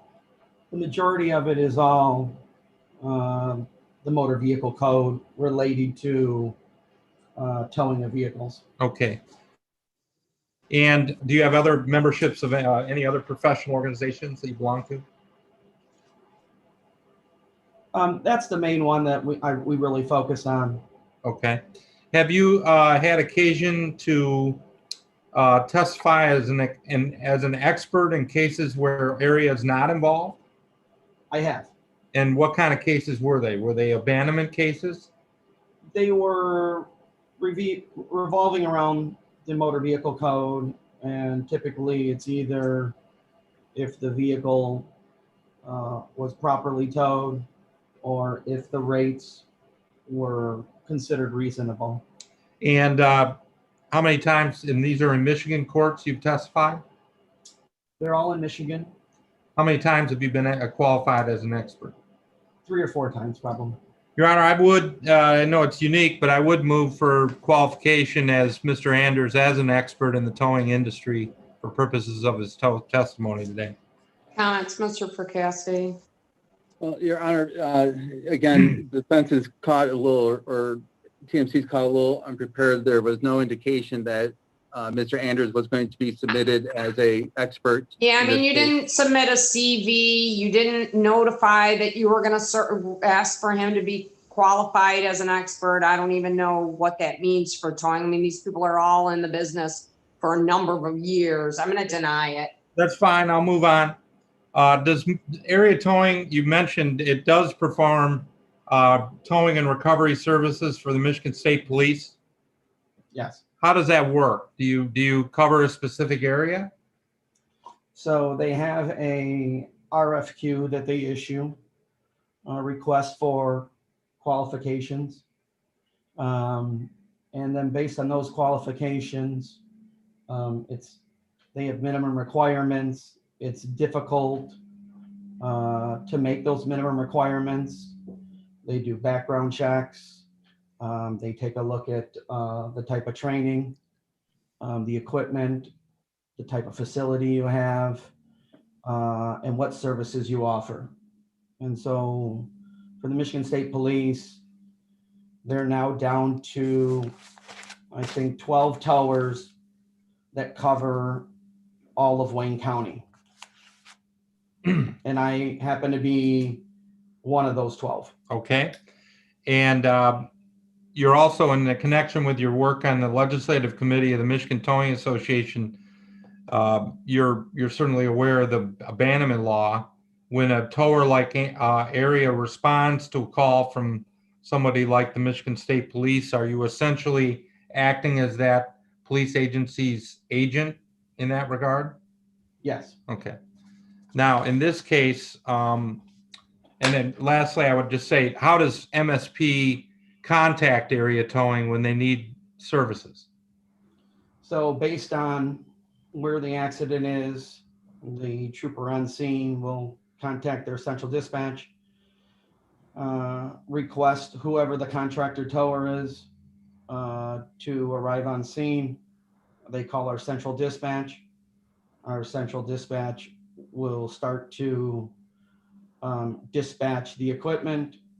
And then once the supervisor gets on scene, they start to assess and figure out what other equipment is needed based on the current situation there.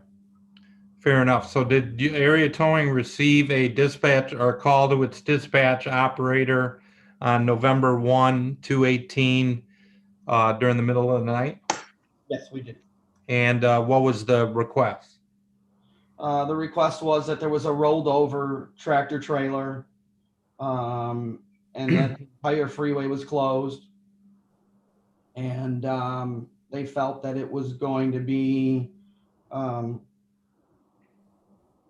cargo they explained was all over the place, and that they wanted us to come out and assess it and clean it up as quick as possible. And is that what you did? That is. Did you actually go out to the site, Shane? I was the supervisor who was on scene from start to finish. And when you say start to finish, what was the how long was start to finish? How many hours?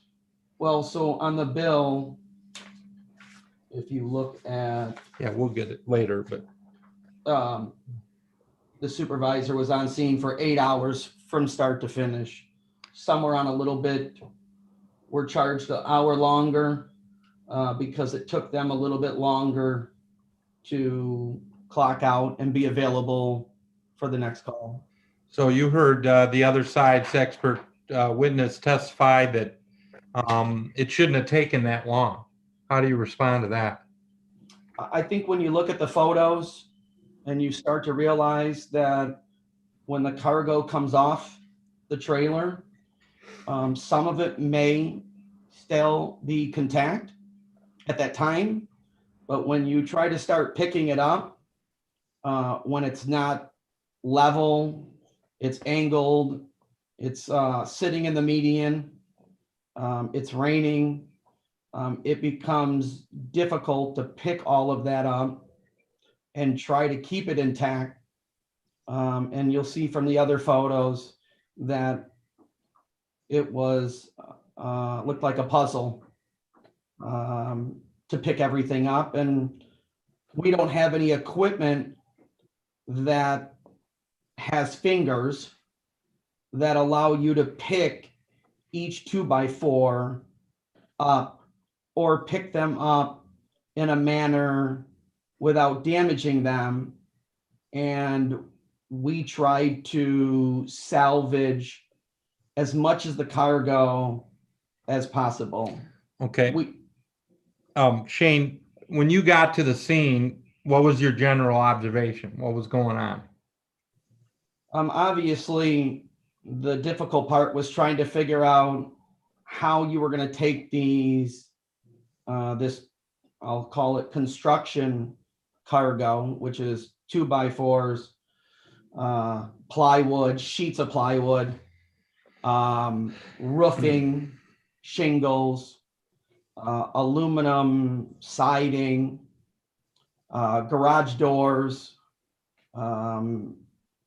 and try to figure out how do you do this effective and efficiently and get out of there as soon as possible. And also keep in mind that the customer has valuable cargo here. And do you just scrape it all up and throw it into a dumpster? MSP probably would prefer that. But you got to balance that out along with keeping the road closed. And I knew this was going to be a hands-on job, and we were going to have a ton of labor in picking all of this up. And most of this stuff was extremely heavy, and it wasn't like you could pick all the plywood up. One person, you had to have multiple people pick up the four corners. You kept picking up each sheet. You'd put them onto the high-low or the loader or the skidster, and we would dig through all of the cargo and try to pick up what we could, and then use the equipment to try to reload what stayed together. Okay. What was the condition of the truck and the trailer when you arrived? And the truck and the trailer was rolled over. A portion of the cargo was still strapped. We were trying to decide if we could roll it back over. And what was the condition of the straps. And in the end, we cut the straps and we rolled the tractor trailer over with only one truck. I did not send out our 40-ton rotator. A lot of guys do that. I sent a 40-ton non-rotator, which is, Can you explain the difference to the court real Yeah. quick between a rotator and a non-rotator? well, the easiest way for the customer to explain it is the rotator is $1,500 an hour. And heavy duty is between $600 to $700. So they're a big difference. And I didn't think that the recovery required a rotator. And I don't think that the recovery required 2 trucks. Okay, And that's why I only used 1 truck. okay. So to the extent that the expert on the other side testified that you used too much equipment, how do you respond to that? I mean, I guess you could, under his circumstances, if he's got a 4-hour minimum, he sends 2 trucks out. I would imagine the rotator rate, I'm not familiar with the rates where he's out of in St. That would be $1,000, $1,500 somewhere. And then the 40-ton non-rotator would be whatever you're billing out at 4-hour minimum. If he got the job done quicker, he would have at least billed out at 8 hours. But if he didn't get the job done quicker, his bill would have been more because he would have been billing for 2 trucks. Okay, And we only bill actual hours. And you'll notice on the bill that it's not a flat 9 hours across the board with everybody. The supervisor on scene tracks when the equipment arrives, when the equipment leaves, and then dispatch tracks when that equipment is cleared and called back into service for the next call to be available. And that's why you see the different quantities broken out to be as transparent as possible and identify every piece of equipment, every labor, every operator, so that they can look at the photos, they can count whoever they want on the photos and the equipment and compare it to the invoice. fair enough. How do you respond to the suggestion that you use too much labor in this case? Again, I guess we could have brought a piece of equipment out along with a dumpster, 60, whatever size, and just scoop it all up and shovel it in and have the loader and the skidster work together to put it in the bucket and just throw all the cargo into a roll-off. We didn't do that. The stuff that was not salvageable, we put into 2 dumpsters. And the photos that we have will show you that they were both on scene and how full they were. The salvageable stuff we put back on to our Landau, and we didn't put it back on the damaged trailer just from a liability perspective. And Let me ask you about that, because the expert suggested that you could have put everything back up on the trailer that was just involved in an accident. And is that your standard practice? Do you do that? I think that each company has their own way of how they want to handle a recovery. And I'm big on liability. And I don't think it's worth it to risk putting the cargo back on the trailer that was just rolled over.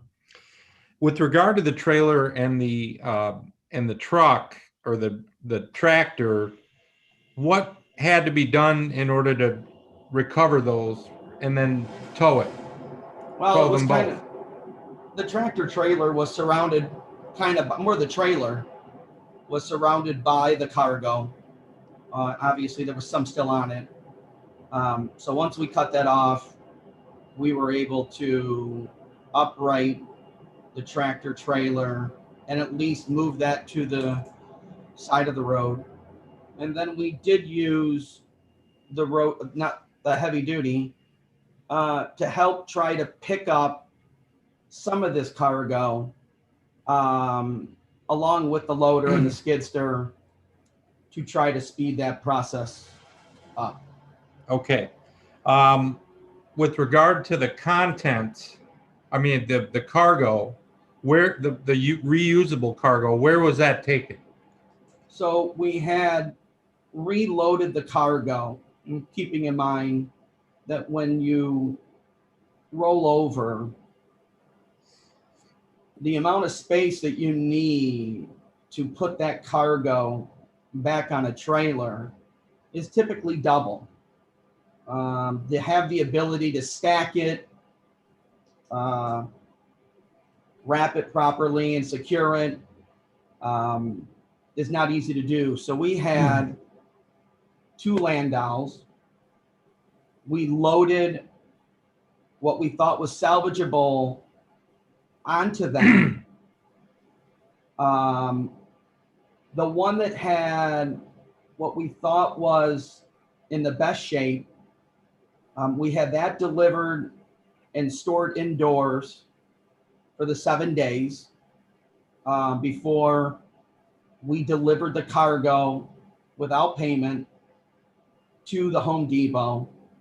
And then once we got back, you'll see in the photos all the 2x4s and a lot of miscellaneous cargo. We had staff reband all of that piece by piece. And then we loaded it onto a Landau and we delivered that at the same time as the other load to, I think it was the original place where it came from. And at that time, we still had not secured payment. And I thought that it was the right thing to do to give them an opportunity to inspect the cargo and figure out with their customer what's salvageable and what wasn't. Are you obligated under the law to return the cargo before you get paid? I think that's a legal conclusion, Mr. Corcoran. I'm not gonna let him answer that. Thank you, Your Honor. That's a legal conclusion. Okay. This witness has a fair amount of familiarity with the I law. don't care. I'm not, he's Okay. not an attorney. That's fine. I'll move on. And so, I mean, he said he did what he did. Okay, You can make that argument that he didn't have a legal obligation to do it. Right. He can't make the argument that whether he did or not. I got you. That's fine. I'll move on. It's not that important. You had communication with TMC within a day or two of the accident? You know, we did have conversations. And I will say that it is a little different than placing an order at McDonald's drive-through and pulling up and it being ready. And you know exactly what you owe. We had a lot of equipment. We had a lot of labor, and it's very difficult to just try to come up with a number and tell them that's the number. The goal is to itemize everything out, provide the pictures, and then give them an opportunity to ask questions. And I apologize for the confusion on the invoices, but it was only to help in case multiple insurance companies were involved. It's standard practice.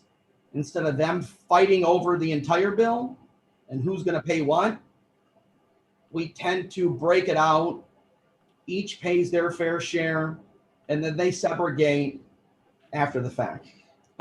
Did they request that you provide an invoice, and did you provide invoices initially? It was delayed a couple days. There's no question.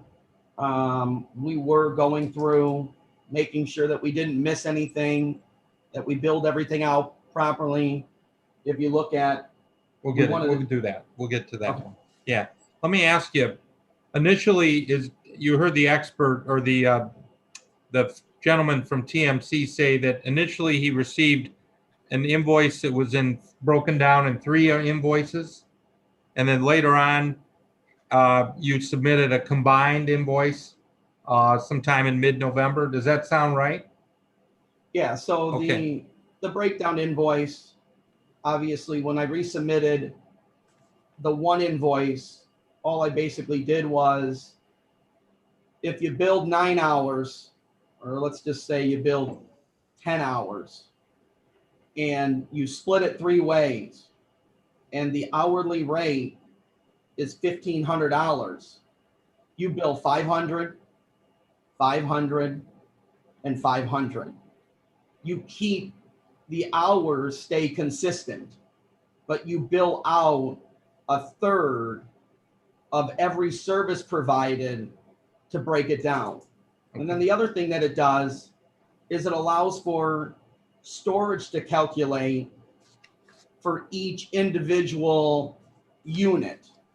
Now, when you do the combined invoice, you have to doctor it up if you want to track storage. And basically you have to, if it's 60, 60, and 60, you then have to bill daily storage at 180. Okay.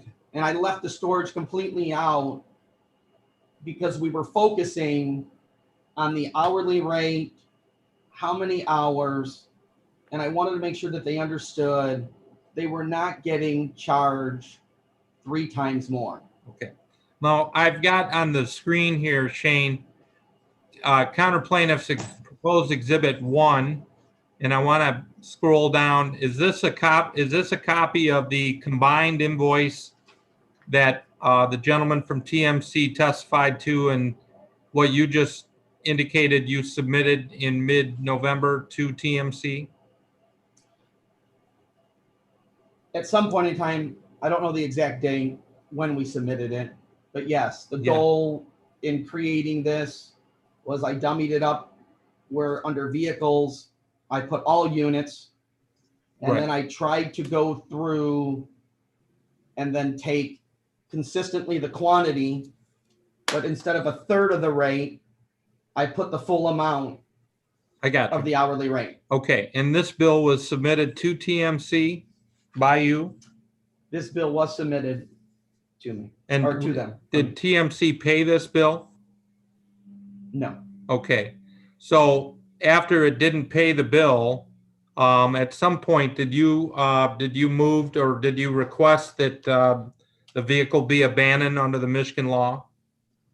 Yeah, by law, if a vehicle isn't redeemed, we have the responsibility to notify law enforcement so that they can deem the vehicle abandoned and start the life cycle of a unredeemed vehicle. Okay, and you did that in this case, correct? We'll go over that in a minute. We did. Okay. Exhibit 1, Your Honor, I would move for admission of plaintiff's Exhibit 1, which is up on the screen currently. Any objection, Mr. Fracassi? No, Your Honor. It's admitted. All right, thank you. I'm going to show you a couple of the other invoices real quick. We'll get this kind of taken care of. Exhibit 2, which I'm going to get up on the screen as soon as I can deal with it here.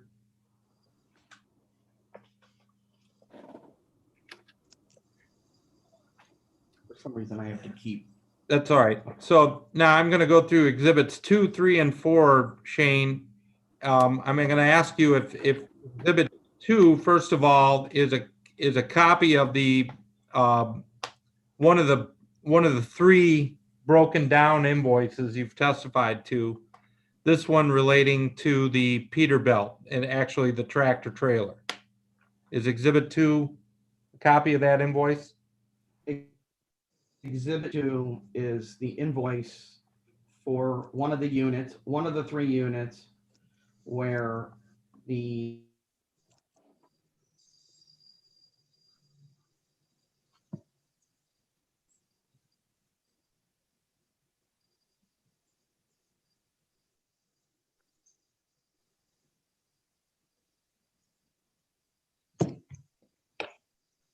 when they were coming to get it, I issued them the outstanding balance along with the accumulated storage that goes back to the date that it originally was towed. Okay, And that changes every day. okay. Now, I'm gonna pull up Exhibit 3 real quick.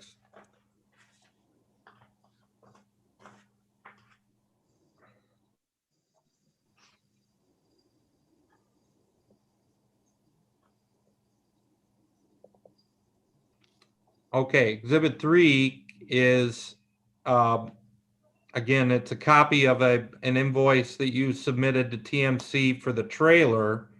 Is that the invoice that you would have submitted in the spring of 19 for the trailer charges, which would have also included storage charges on the back page? I would guess that this was presented to them on 3/19 because that's the date the storage stopped. Okay, It could have been after 3/19, but I think we agreed to stop storage on the 19th. And I think at some point they posted a bond and we released it to Joey's Towing, the tractor and trailer. okay. Now, the last document or the last exhibit of these, I'm going to pull up as Exhibit 4.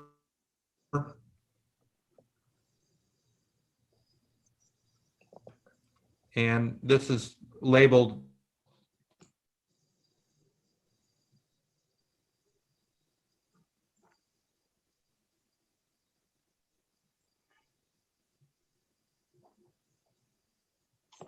We created this one. Obviously, it's 1/3 again. Vehicle allows to identify it as the cargo bill. It's 1/3. And you'll notice that storage, I had to itemize it instead of how I did it on the other bills because it was, the cargo was released 7 days after the incident took place. Even though that this bill was probably submitted to them in March 19th when they redeemed the tractor and trailer and posted a bond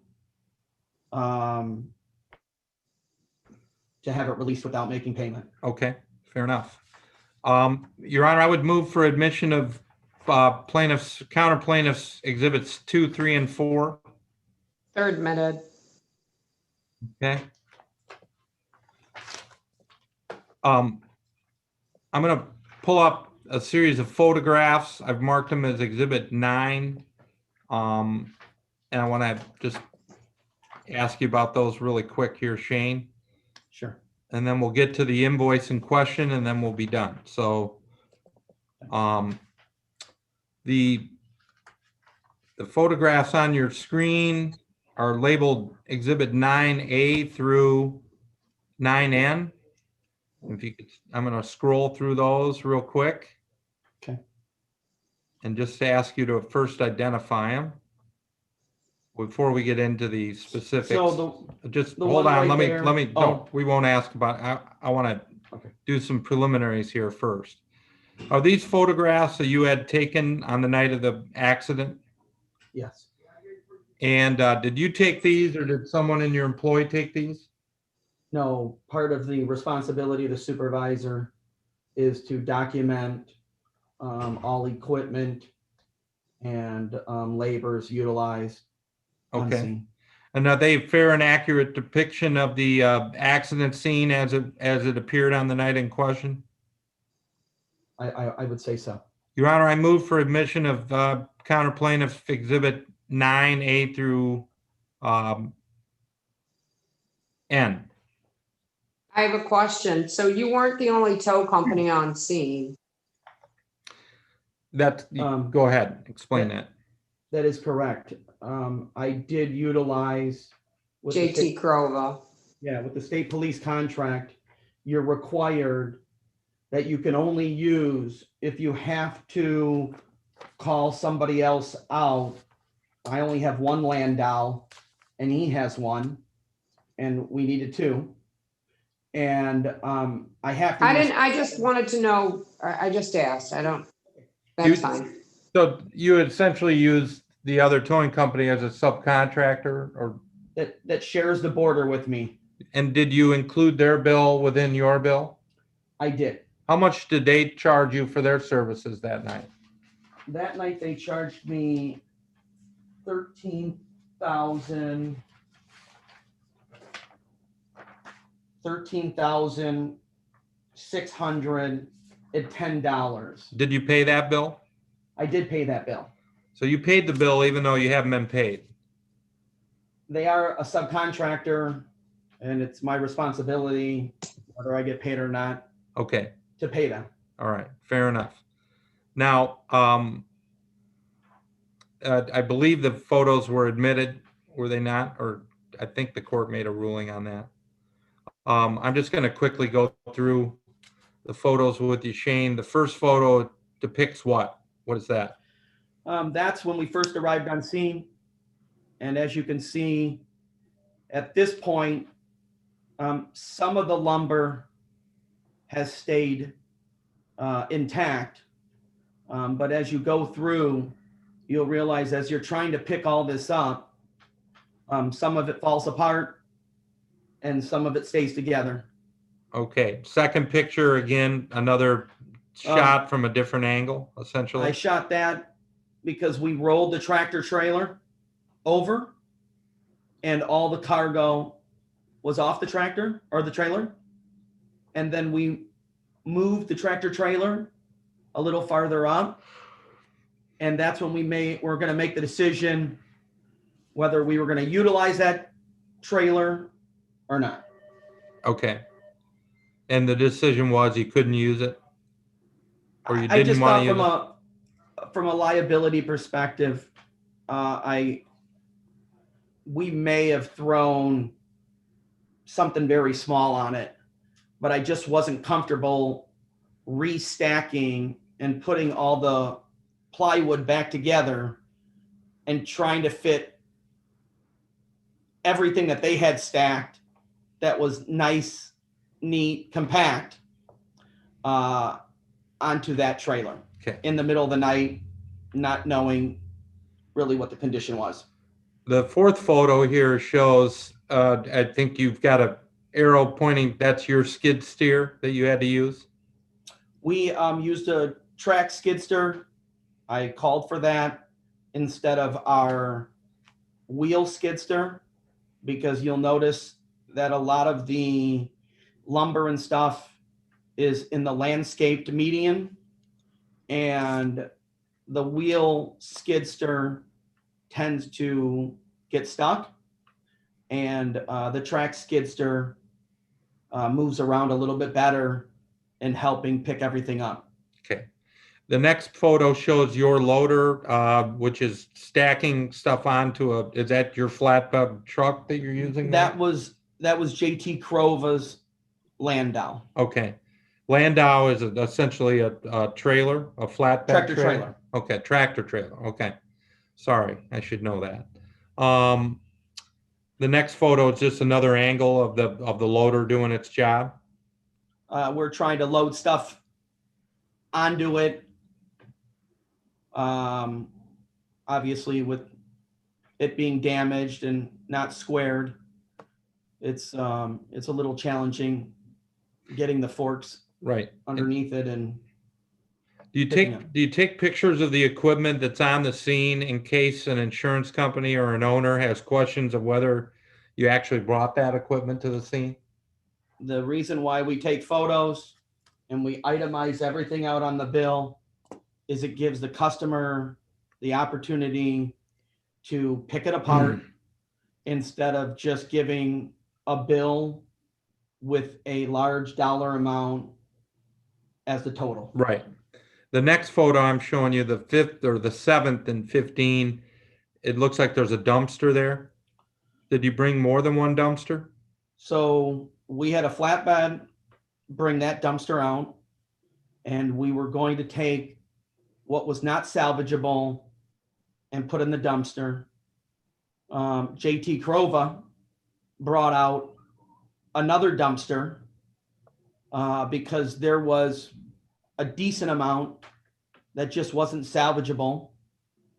That, as you can see, we filled that to the top. Okay. This is us trying to load, I think those are roofing shingles or rubber mats, and trying to pick those up. Is this an example of when you said there's some stuff you just can't pick up with a machine? You got to actually use people? Well, I had to have it placed on the machine because, again, we don't have any equipment Right. with simple fingers that can just wrap around and pick these individual pieces up. Fair enough. Okay. And those probably weigh about 50 pounds, I would imagine, those rolls.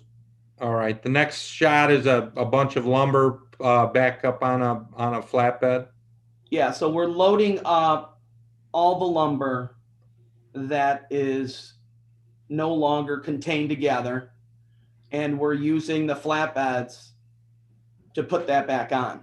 And Okay. you'll see at this photo, we were able to load some of the large stuff up and really minimize the damage. Mhm. But it's not easy when you're trying to pick that up out on the freeway than you are at a loading dock. Was the highway closed for a good part of the time you were out there? The highway was closed, and then due to traffic incident management, we worked with the trooper, and they were comfortable due to getting some complaints from the governor's office of all the on-time deliveries, the traffic backup with the airport, that they asked us to move everything over and try to give at least one lane. So we use traffic control devices and arrow boards because due to law enforcement shrinking budget, we used to have 6, 7, 8 cop cars on the freeway managing, and we're lucky to get one. So you are in the practice of bringing safety equipment and utilizing personnel for purposes of traffic flow and safety. So to be in compliant with OSHA standards, we're required to provide a safe working environment for our staff. And obviously people aren't happy when they're stuck in traffic. And when they get the first shot to speed up, they don't think twice about it. And so we're working out there while they're blowing by us. Okay. The next picture shows lumber back. Is this back at your yard that you brought stuff back to? This is the lumber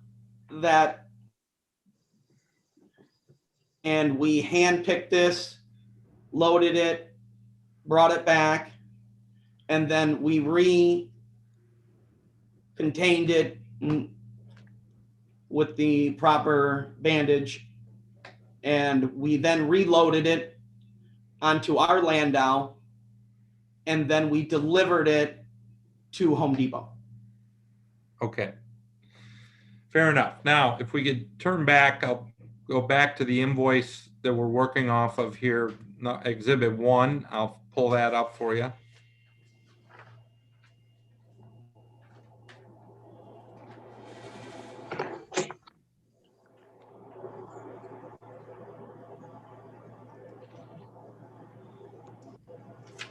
Okay, so this is the combined invoice, Shane, that you've testified to. I just want to go kind of line item by line item. The first item on the list is a HD Glass 40-ton wrecker. It says quantity 9, rate 675. Can you explain what that is? Yeah, that is the amount of time for the 40-ton wrecker from the time that it was dispatched back to our facility, port to port, and available to be put back into service. Does that charge of $6,075 or $675 times 9 hours, does that include the labor of the wrecker operator? Our heavy duty billing is including the wrecker driver So, when it comes to the heavy duty units. so any unit that has to be driven to the site, the labor's included in that charge? On this one, it is, yes. Okay, all right. The And you next, concede, Mr. Anders, that in your original bill, you billed 10 hours for that and that you reduced it on this bill by 1 hour. I think after we went through and double checked the GPS and ballparked everything, which we have staff that does that, we do adjust things. But obviously it takes time to go through and follow the GPS and track every person and every piece of equipment. So at times we do adjust things based on that. the next item is this, it's a HD Glass 7 and 8 tractor slash Landau, and 6 hours and 75 100ths of an hour, and at a rate of 550. Is that 2 pieces of equipment, actually? That is the tractor trailer that we put the cargo Ah, okay, that stayed contained. okay, And so that is a Landau, and it's not motorized. They have a motor unit, which is a tractor, and Okay. then you Okay. have a driver. And they brought JT Crova bought that out on scene at, I think, as you can see, the 6.7 hours is different than the 9 hours because we didn't call them immediately, and we bill for actual instead of minimums. The next items on here is a equipment delivery rate, track, skid, steer, followed by equipment operator rate, track, skid, steer. Can you explain what those 2 things are? So the 3 charges are for the track skidster. Yes, Equipment delivery is a track skidster. If you look at the photos, it's not a piece of equipment that you drive on the roadway and take it to the scene. We loaded that onto a flatbed along with probably, I believe, the bucket and the forks. And we had that unit delivered to the scene. We had charged for the operator of that piece of equipment. And then we charged for the actual rental of the equipment. Now, some people will charge this and all in one. I like to break it out so that everybody can see the times and what came out and what brought it out. okay. And even if you combine those 3 items, line items, do you believe that those charges were reasonable? Absolutely. Okay. And then again, the track skid steer was a piece of equipment. In your opinion, was it necessary to be there? It did speed the process up. There was equipment or there was cargo that it was not possible for us to pick up by hand. And so the best way to do it is utilize that. And we were able to stack a lot of the small pieces and then reload it onto the Landau instead of one piece at a time. Gotcha. The next 3 items are broken down related to a loader, right? Is that the big piece of equipment that Yeah, we saw in the photo?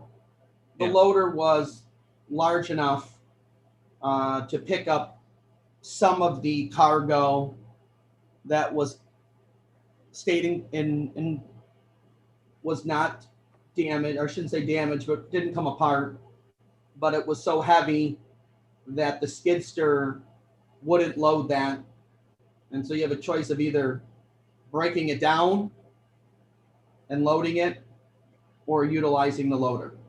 And that too, that piece of equipment It's not drivable on the road. You know, it may do about 15 miles an hour. It was delivered on a Landau. You'll notice that we broke out the operator and the piece of equipment, the rental, just like the track skidster. So the fact that you charge for the delivery, what that really entails is use of another piece of equipment to deliver it, right? It was another tractor trailer, Yeah, identical to the heavy duty class 7 and 8 tractor Landau, but you'll notice that it's a reduced rate. okay, That rate is $350 because you're also billing for the equipment that we're taking out there. I So got you. we give a reduced rate when the Landau is bringing out equipment, but when the Landau is being used to load and transport cargo, it's a different rate. gotcha. The next item on there appears to be a dumpster. I think if you see in the photo, there was one, I'll call it a trash dumpster maybe. That was originally put on scene to handle what I thought was not salvageable. And we threw that into the dumpster. We did not charge for the rental rate. And while it was sitting before we could offload it, we didn't charge storage for that either. So typically there would be a daily storage rate and there would be a rental rate taking up space. And then obviously equipment that can't be used on another job because it's filled with the debris from this one. Gotcha. I also will note, if you look farther down between dumpster 1 and dumpster 2, again, it's not a minimum, it's actual time. The first dumpster was there first, and that's why it was 8 hours.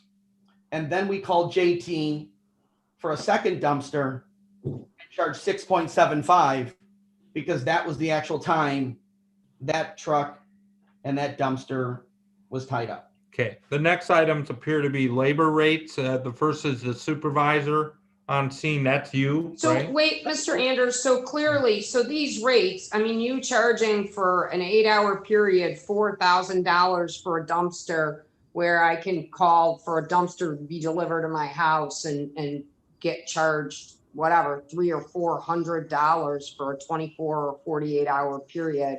How do you rationalize the discrepancy? I think that's an awesome question. And it's very important too.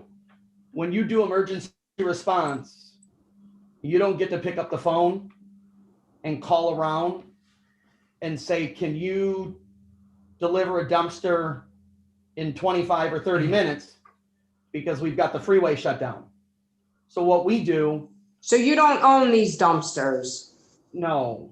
I mean, you started by saying we needed them in the middle of your testimony was we needed them in the middle of the night and we didn't have them freed up to use somewhere else. So that's not accurate if they're not your dumpsters. Are they your dumpsters or not? We keep the dumpsters on our facility and we pay a fee to keep them there. Okay, so you weren't calling somebody else. You were having your people bring them out in the middle of the night. You're not calling someone else. Right. That is the difference between having the equipment and providing the emergency response than picking up the phone and calling somebody because you can't. Nobody's coming out in the middle of the night. Go ahead, Mr. Corcoran. So just a little bit of follow-up on the dumpsters, you actually pay a service to have dumpsters on your site in case you need them? And we deliver them on our own. We bring them back. So you pay a fee, a monthly We pay fee a for fee. that? Yes. It's kind of like renting a propane tank or something, Yeah, okay, You- I got you. Now, with regard to the labor, your supervisor rate of $225 an hour, is that does that fluctuate based on the situation or the time of day? So this entire job, if you take a look at, and we can get into the survey, in using the survey does not take in consideration overtime. So these hours that we're billing out for labor only, equipment, overtime doesn't apply to. We charged out at an overtime rate because it was above and beyond our daily hours and 40 hours a week. And so that rate, time and a half, I believe, is $80 an hour, if I'm correct on that. So the labor was billed out at time and a half at 2 o'clock in the morning. Is it difficult to get, several people to show up at an accident scene or to have those people on your staff to be able to call at 2 in the morning? One of the reasons that we met the requirements to tow for the state police is that we have enough staff. And this isn't staff that you just call and rent. This is staff that is on your payroll 7 days a week, 24 hours a day, and you're paying them when you don't get a call. Okay. Mr. Anders, the next two items are HD class 3 and 4 recovery rates, 8 hours at $300 an hour. They're both line items at $2,400 each. What are those? What is that? Those are for the flatbeds that you saw had the lumber.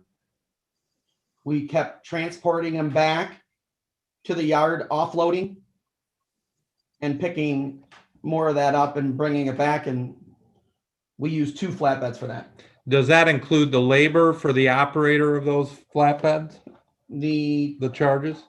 Our billing includes when you get a truck, it's the driver also. It's not like that with the equipment. Okay. The next items are traffic control warning signs. 2 items. Can you explain those 2 items for us? Right. So when you have the entire freeway closed down, obviously following OSHA standards to provide a safe working environment, there are early warning signs and arrow boards that try to communicate with the motoring public and warning them that work is being performed. People are on the freeway and that there's either a lane closure or down to 1 lane. And so we utilize that more today than ever before because the police department's resources are depleted and it doesn't allow for 10 cop cars to sit up there for 7-8 hours with their lights on, trying to warn traffic. Why are there 2 charges for that, not just 1? Because we use more than 1 device and more than 1 arrow board. And does that include someone out there manning that equipment? So the traffic control is delivered, it's drivable, and Okay, it's got cones and it's got arrow boards. And they are responsible for, as we open up another lane, they will shift over, they will move the cones over, and that's what their job is to do. okay. The last item is this, 2 items. Storage indoors, 7 hours, 7 days, I assume, That's correct. $100 a day. Is that for the cargo storage inside? Yeah, so DOT Crova, when we loaded their Landau up, that was the tractor trailer that had what we thought that was salvageable. And he stored that indoors for 7 days while we were dealing with all of the miscellaneous and packaging it back together. Then we both loaded he took his loaded Landau after 7 days, and I took my loaded Landau, and we went to Home Depot and dropped everything off. Okay. The last item is this reload and banding all lumber. Is that, was that work that was done back at the yard? If you see those photos where all the lumber is out in our yard and we start to piece all that together along with the PVC pipe, Yes. that was all of that to package it, load it back on to our Landau and deliver it. Okay, before I stop here, Shane, it appears that the other side's expert is not arguing that your rates are too high. It's just that he's arguing that you use too much equipment and you use too much labor. So as to the equipment, do you believe that you could have used less equipment and been equally efficient in terms of your cleanup and recovery and all the work that you did on that night? I think the pictures clearly identify all the equipment and what it was used for. In regards to how somebody else would pick up all that cargo by hand and do it quicker, we had a lot of staff out there. It was raining. It was Michigan in November, I think. I'm confused by a little bit of that testimony because I only used one tow truck and I didn't use my most expensive tow truck. I just used a 40-ton heavy duty wrecker, no rotator, which I have, and I could have used and charged the going rate's $1,500. But I used one truck and was able to do the same job where he was saying he was going to use 2 trucks. And I'm sure the rotator is more expensive than his non-rotator. And he would have billed at a minimum 4 hours. But he felt that he could do the job within 4 hours. He would have billed 8 hours.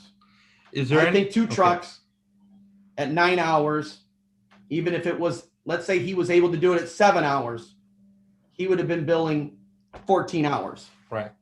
What about the argument that you just threw too many people at this? You used too much labor. You know, for somebody that doesn't itemize their bill, for someone who doesn't provide photos, I would ask for them to look at the photos and tell me who shouldn't have been there. Should we have used no tow truck instead of one? Should we have used a loader to flip the truck over? You can't drive the loader out. So based on this recovery, I don't think there's any equipment and I don't think there's any labor that hasn't been clearly documented and justifiable. Okay. And that's all I have. Thank you, Your Honor.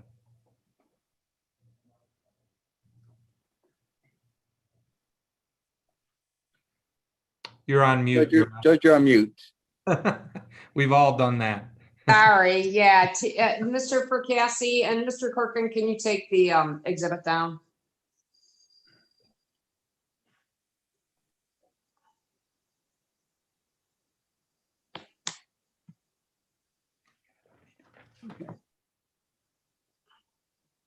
Go ahead, Mr. Fracassi. Okay, Mr. Andrews, can you hear me?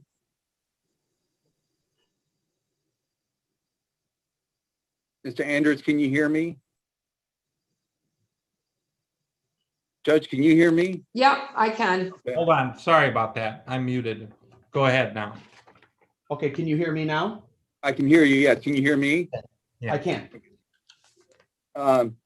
Mr. Andrews, were you aware that TMC had a contract for a towing service in Southeast Michigan? No. Yeah. Did you ask the driver whether or not they had a towing service that they were contracted with? The driver wasn't on scene. Okay. Never spoke to Was the driver. anybody from TMC on scene? No, Did you ever contact anyone from TMC the night of the accident?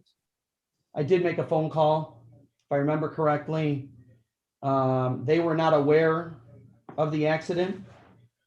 I was dealing, I think, with their central dispatch or something, and they were trying to figure out for me what the load was, where it was going.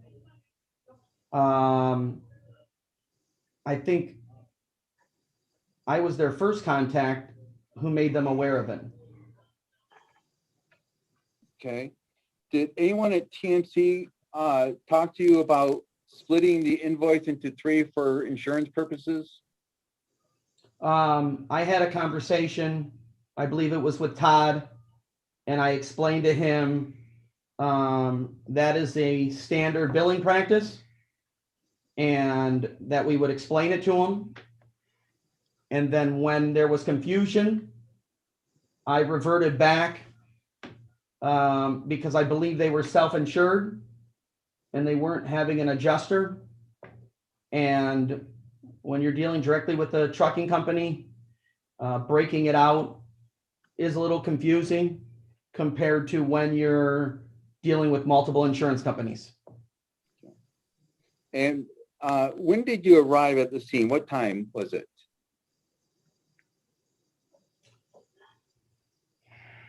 I know that I called JT Crova, I think at 2 a.m. So I had to be there. I'm going to guess that it was at 11, 12 o'clock, maybe sometime around there. I'd have to go back and track. I don't remember the exact time I arrived, but I was one of the first ones on scene. Okay.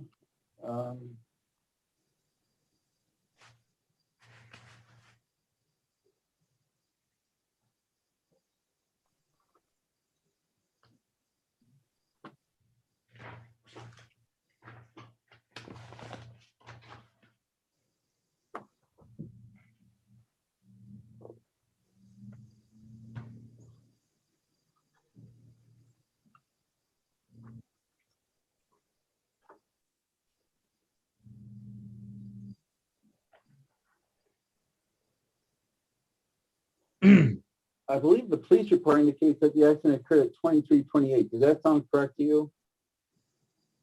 Yeah, that would be before midnight, right? 23. Okay, but your testimony that you were there at 11 o'clock? Like I said, 11, 12 o'clock, whatever time they put down there. I Okay, can the exact time we received the phone call. I don't have GPS on my vehicle, but I could tell you the exact time that they called us. okay. And when you got to the scene, what did you do first? I spoke to the trooper, and we kind of went through what we were going to do, and how to best handle it, how long we thought the freeway would be closed, and the challenges with the recovery, along with the weather. And how long did it take you? You indicated that you uprighted the tractor trailer pretty quickly after you arrived. Is that correct? Yeah, I think that, I don't remember exactly when once we took care of the cargo, we then flipped the tractor trailer over. We moved it out of the way. I think I testified that we were trying to make a decision if we were going to utilize that trailer, if we could safely. How long that was, I don't have any idea. So you don't know how long from the time you arrived to the time that the tractor trailer was uprighted? I didn't document the exact time, no. Okay. And did you talk to anybody from TMC regarding your decision regarding whether or not to utilize the trailer? I don't recall. Okay. And after you made the decision not to utilize the trailer, did you then haul away the tractor trailer? No, the tractor trailer stayed. And actually, we used that to kind of to protect when we moved it, because in these work zone areas with distracted drivers, it's kind of replacing the fire truck that used to protect us that no longer does. Okay. So you had no intention, for safety purposes, you had no intention of removing the tractor trailer from the scene, correct?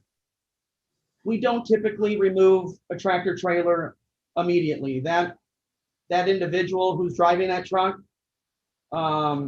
is helping out. It's obviously our goal to get everything done and get everybody out of there safely. And Okay. so we try to work together as a team. Would you agree that therefore that the removal of the tractor trailer is pretty much the last thing that you do as standard procedure? I think I testified that it wasn't the last thing we did. I Okay, thought is it- early on, we moved it. But I will say that if we use 2 tow trucks, I wouldn't see any reason to keep both of them on scene. It's not necessary. But we did utilize that tow truck to pick up some of the cargo also. Okay, but you could have simply called the heavy duty record and you know, the last 2 hours of the cleanup in preparation of removing it, as opposed to having a record there for 10 hours while you cleaned up the debris, correct? It's not our business practice when you're doing police emergency response. It's all hands-on. And we're going to do whatever we have to do to make sure that our staff return back safely. And if we can utilize that truck to stop somebody from running through the cones and hitting somebody and killing them, I think that's well worth it. And I would keep the truck out there. Okay, and so you said that you operated the truck and then you moved the truck. Where did you move the truck and trailer to? It was originally, I think we moved it a little to the east. And I think at some point in time, we moved it over when they were starting to open traffic. And we utilized it to protect our workers. Okay. I don't remember exactly where though. Was the tractor trailer in front of the accident scene, or did you move it behind where the debris was? Originally, we moved it forward. And at some point in time, when we determined that we weren't going to use it and load stuff on it, I believe we moved it back around towards the side where the traffic, once we opened up one lane. And I don't know if I have a picture of that. I may. I'd have to go back through and look. Okay, the court asked you regarding the dumpster, and you testified that you maintain the dumpsters, that you have a contract for the dumpsters, and that you have a monthly fee for the dumpsters. What's the monthly fee that you pay to have a dumpster on hand? I'm not positive the exact amount, but at the time that we entered into the agreement, we enter in and calculate what our rate is, and that is entered in the computer, and that's how it's billed out. Okay. And that was only one of the dumpsters. The other dumpster was owned by JP Crova, and they delivered it. And we paid them for that.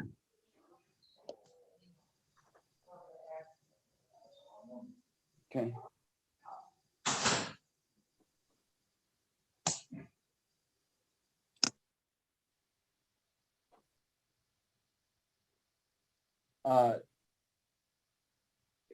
Counter plaintiffs exhibit 2 and 3 are dated January 3rd of 2019. Why did you issue a second set of invoices on January 3rd of 2019? I'm sure that it's probably with the discussion that I was having with Todd. For some reason, whether there was miscommunication or confusion, I may have provided it to give an update in regards to the accruing storage, but I don't recall exactly the conversation, when I sent it, and why.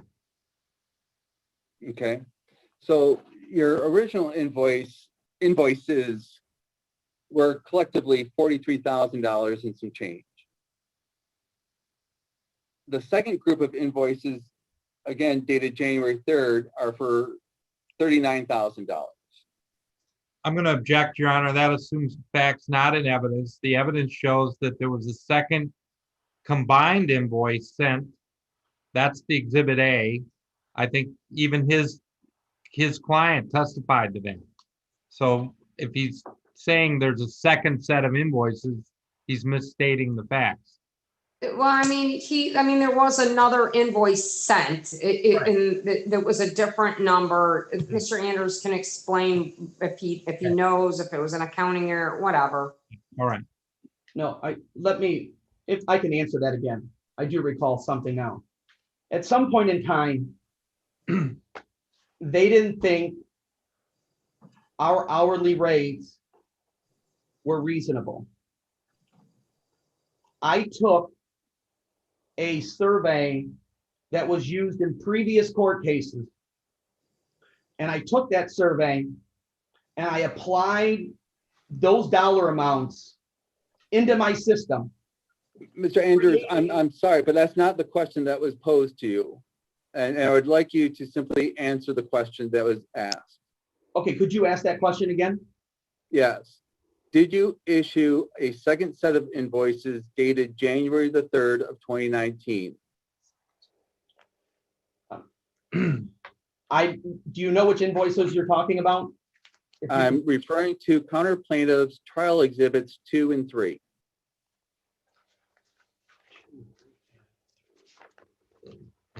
It's the truck, trailer, and Oh, yeah. tractor without the Yes, cargo. at without some the point in time, cargo. we provided those. Okay. And first of all, can you explain to the court why they're dated January the 3rd and they show charges through March the 19th? So in our invoice and our program system, when you have a vehicle that's stored for more than 7 days, for us to notify the police department properly, we have to change the invoice date so that the report that notifies the state police that we still have the vehicle will come out. It's a program issue that we have to dummy up the date to make sure law enforcement is in compliance and they get the report that they need. Yeah. Mr. Andrews, several times during your testimony, you talk about dumbing up invoices and doctoring invoices. Is that a common practice for you? When you have a situation when a customer is confused and you want to try to make sure that they clearly understand, then I change the invoice to hopefully help them better understand. But being that not trucking companies don't always deal with tow bills on a daily basis and large recoveries like this, I do all that I can from an administrative perspective to lay everything out and try to get them to understand why and when we divide the 3 bills, or possibly 4 or 5, or we make it 1 bill, and then I have to explain to them, how do you track storage on each one? It's complicated, it's confusing. So yes, if there's anything that I can do or change to help the customer better understand and allow the bill to be more transparent, then I will do that. Okay, so again, you just testified that you created the January 3rd invoice as a result of negotiations between you and TMC. Is that correct? No, what I testified was, which was not part of your question, and I got off tangent and I apologize, is I recall that when we were struggling to get Todd to understand that we weren't triple billing, that I made the decision to go into my invoice system and create one invoice. That was the one invoice that I was talking to you that I created. It was not. I'm not, invoice- Mr. Anders, not what I I'm not discussing any invoice other than the invoice dated January the 3rd of 2019. So if you could kind of restrict your responses to just the invoice that I'm referring to. You want to ask that question again?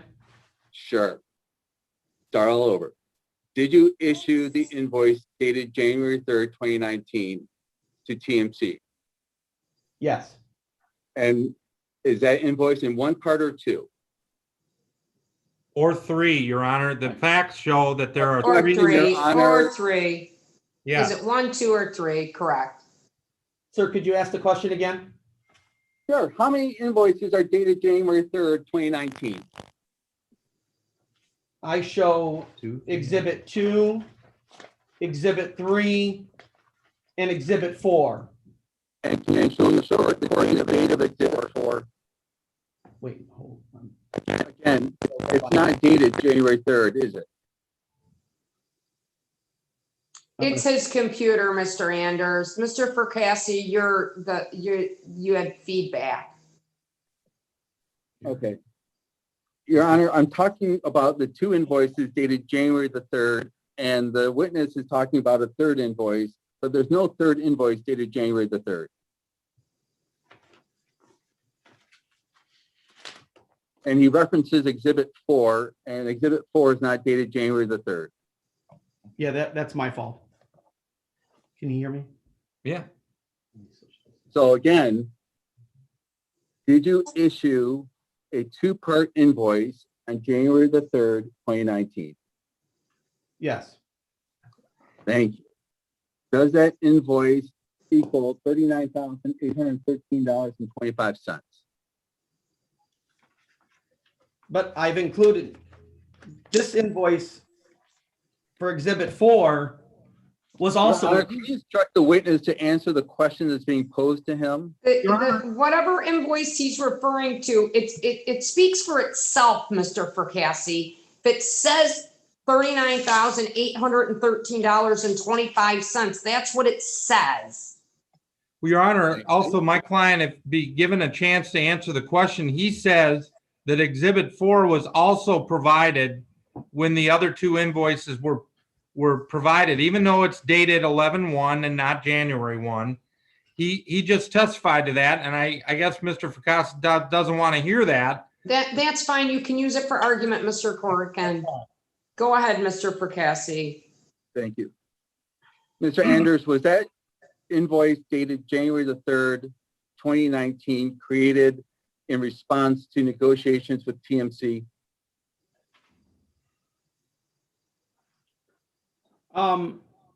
It was created due to conversations to help your client better understand, but I'm not so sure about negotiations. We didn't, if you look at it, we divided it three ways, and the only way to divide 650 three way or 675 three ways is 225, 225, and 225.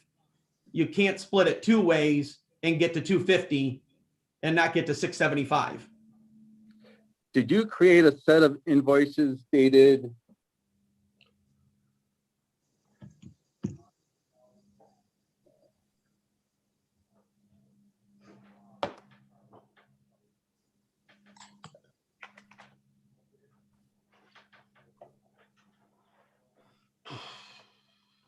Switch my Bluetooth. While you're November 1? looking, Mr. Fracassi, I'm going to take just a break for just a minute. Okay, so you wrap up, and if anybody needs to take a break for just a minute, all right? Great, thanks. Can I run in? Yeah, you got to use this pass.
Mr. Corson, you have one more witness, correct? Yes. Yes, I know. I'll try to be quick. It is what it is. Yeah. I don't want to rush you. It is what it is.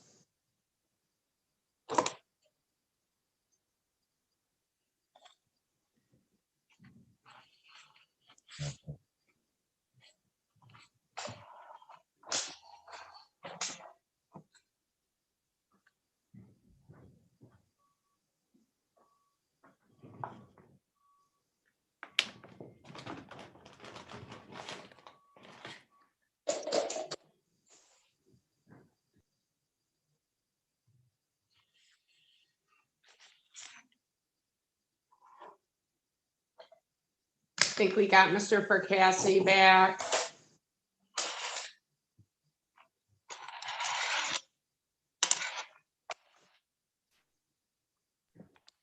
All right, Mr. Percassi. Yes, Go Your Honor, ahead. we were discussing the January 3rd, the invoices dated January the 3rd, 2019. And I apologize, Mr. Percassi, gentlemen, I'm gonna black my screen because I never ate lunch today and I'm dying and I'm listening and I'm here, but so continue on. Go ahead, Mr. Percassi. Thank you, Your Honor. Mr. Anders, again, there was a two-part invoice submitted or dated January the 3rd, 2019, correct?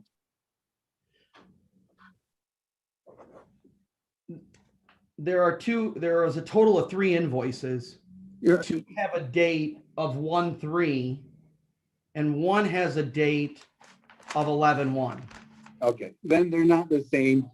They don't have a date of January 3rd. I'm only talking about the invoices dated January the 3rd. Your But Honor. for clarification, the issue is, and Mr. Anders, you only have whatever the one that's dated the January. You're testifying that you also submitted the November 1st or the November 1st ones.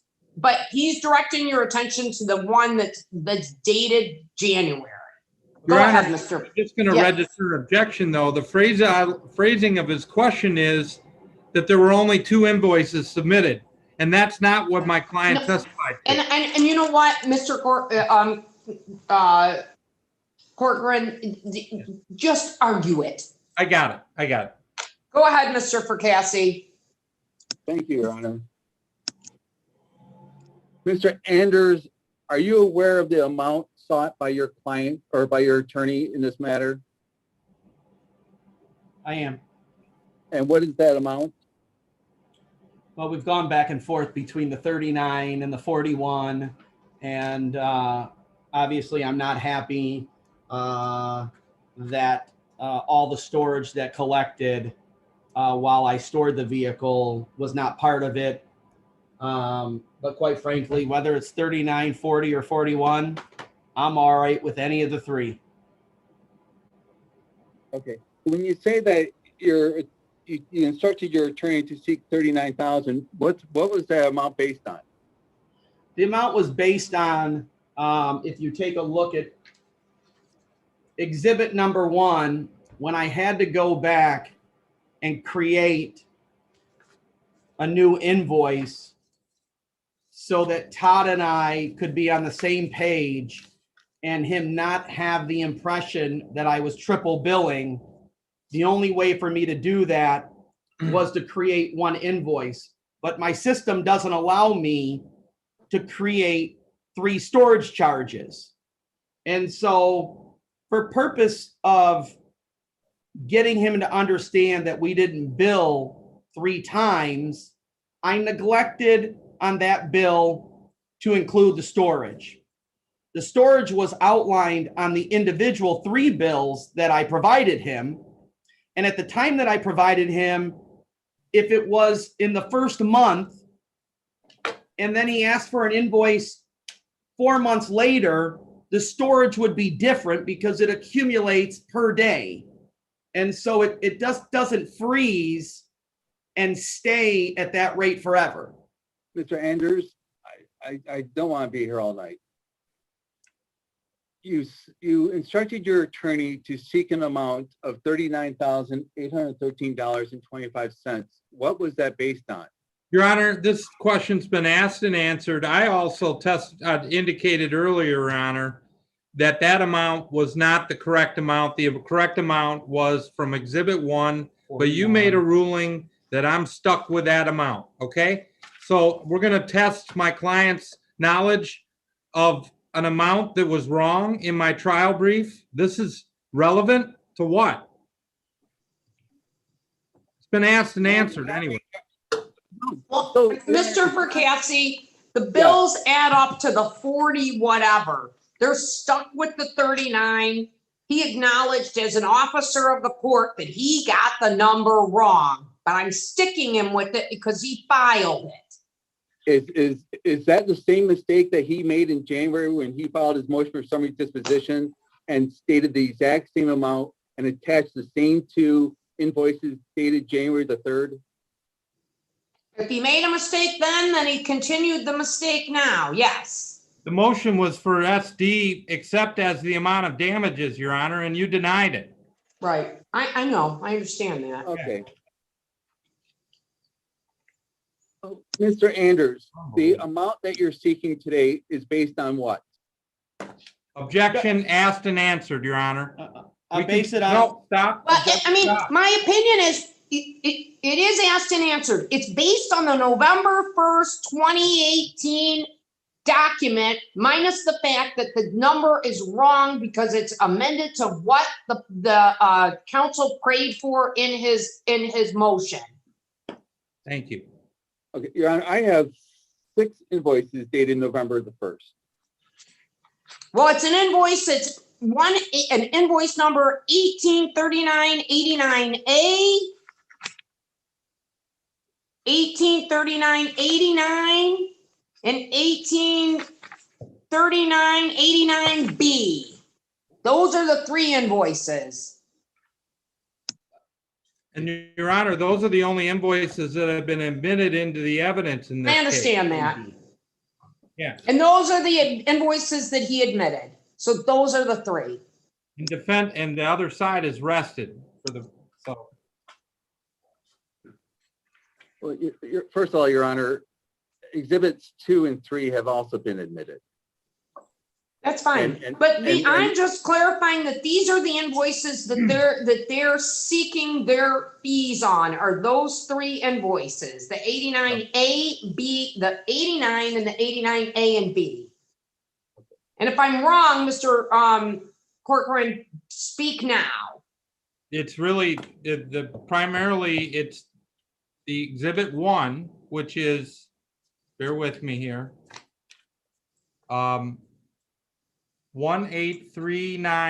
183989B, dated 11/1/18. It's counter plaintiff's Exhibit 1.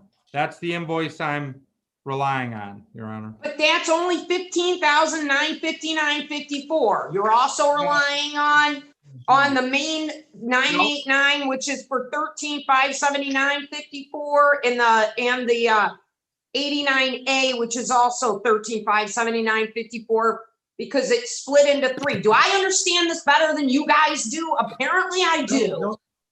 No, Your Honor, Exhibit 1 that I admitted earlier is the combined invoice. That's the one I'm referring to. It's based on these 3 documents. That's though. exactly correct. That's exactly correct. With no storage. With no It's storage. a combination of these 3. The document, this document is split into thirds. The document that you're relying on is the document that adds the 3 together.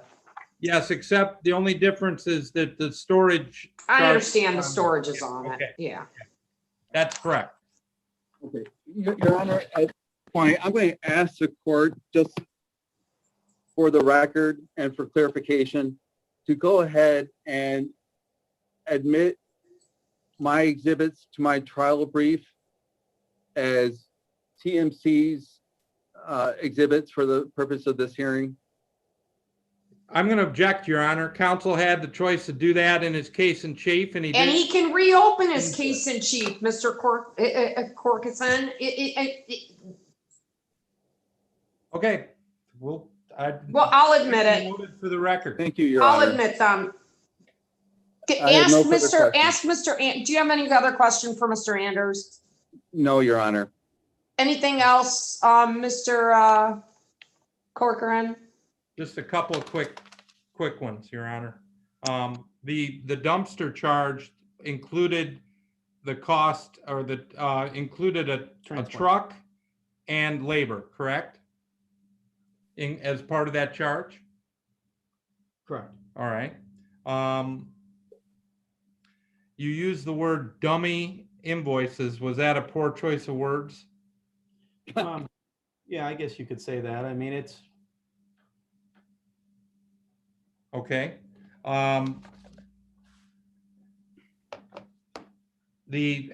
Just so we're clear, you believe you sent him the 3 invoices that Her Honor was just referring to when he wanted the breakdown, when he wanted those invoices broken down, correct? originally they were broken down. Okay, There were 3 invoices. It was 3 units there, tractor, trailer, cargo. I got you. That's all I have. Thank you. Mr. Anders, how were the January 3rd invoices submitted to TMC? I don't recall. We had a lot of conversations, Todd and I did. We went back and forth. I sent him sent him So surveys. your choices are, did you send it via US mail, Federal Express, or email? I don't recall. Okay, how do you normally send your invoices? Normally people come to the office and pay the fees and we provide them a copy of the invoice at that time. Okay, so you have no Is that usually, documentation. Mr. Anders, is that usually because they're picking up their vehicle or whatever, so they pay when they show up? Yes. But you have no documentation validating your testimony that you sent the 2 invoices dated January 3rd and a 3rd invoice dated November the 11th together to TMC, correct? No, I don't have any. No. No further. Anything else, Mr. Percassi? No, Your Honor. Any other witnesses, Mr. Corcoran? Yes, I would call Mr. William Georges right now as an expert witness, and I know he's on the line. You'll need to take off Can you mute there, Bill. unmute yourself? Yep. Can you raise your right hand? Solemnly swear or affirm the testimony you'll give will be the truth, so help you God. I do. Go ahead, counsel. Thank you, Your Honor. Can you state your full name for the record? William John Georges, Giorgis. Mr. Georges, are you in the towing industry? Yes, I am. You own a towing company? Yes, I own Mike's Wrecker Service in Saginaw, Michigan. How long have you owned that company? I've been employed here since 1986, full-time. Part-time before that, when it was my father's company, I worked while I went to Wayne State. And then I purchased the company in 2002 and have owned it solely since 2002. And does the Mike's Records Service perform similar services that Area Towing and Recovery performs? Yes, we're a full spectrum tower. We do light, medium, and heavy duty towing road service. We also do equipment moving and transport, and we do emergency response and incident management towing for about 8 different law enforcement agencies in our surrounding area. Okay. Did you, in addition to your work training, did you receive some training during the course of your career, to further your knowledge in the towing industry? Yes, I graduated from Wayne State. I was headed to the towing industry. My father took ill and I began to take over the company. I became involved in the towing association, and other than working in the company as a teenager and college kid, I started to expand my knowledge through courses offered through the industry, RecMaster, TRAA, and then I became actively involved in both the state and national associations and continuing education. And I've been a writer, director, producer of training materials for the industry for about 25 years now. Fair enough. I'll break it down a little bit. I know it's late, so we'll try to be quick about this. Bill, your work with the Michigan Towing Association. First of all, what's the history and purpose of the association? What is it? It was, the Michigan Association is the oldest association in the country, specifically for towers. It was designed to work with the regulatory side of towing, because towing, prior to the Deregulation Act, towing was regulated by the state of Michigan through the Public Service Commission. And when I took over as president of the Towing Association in 1990, as deregulation was waning, or as regulation was waning and deregulation was gaining steam, we began to focus more on improving training, education, and legislative activities within the state. You were president. Did you hold some other positions, and do you hold a current role with the association? I was secretary for 2 years, president for 12. I took a short sabbatical while I was president of the National Association, and then I was president for 6 more years. I have board seats on both the Michigan Association since 1988 and still maintain that, and then the National Association from the mid 90s. And as a past president, I have a lifetime board seat on that as well. What is the National Association called?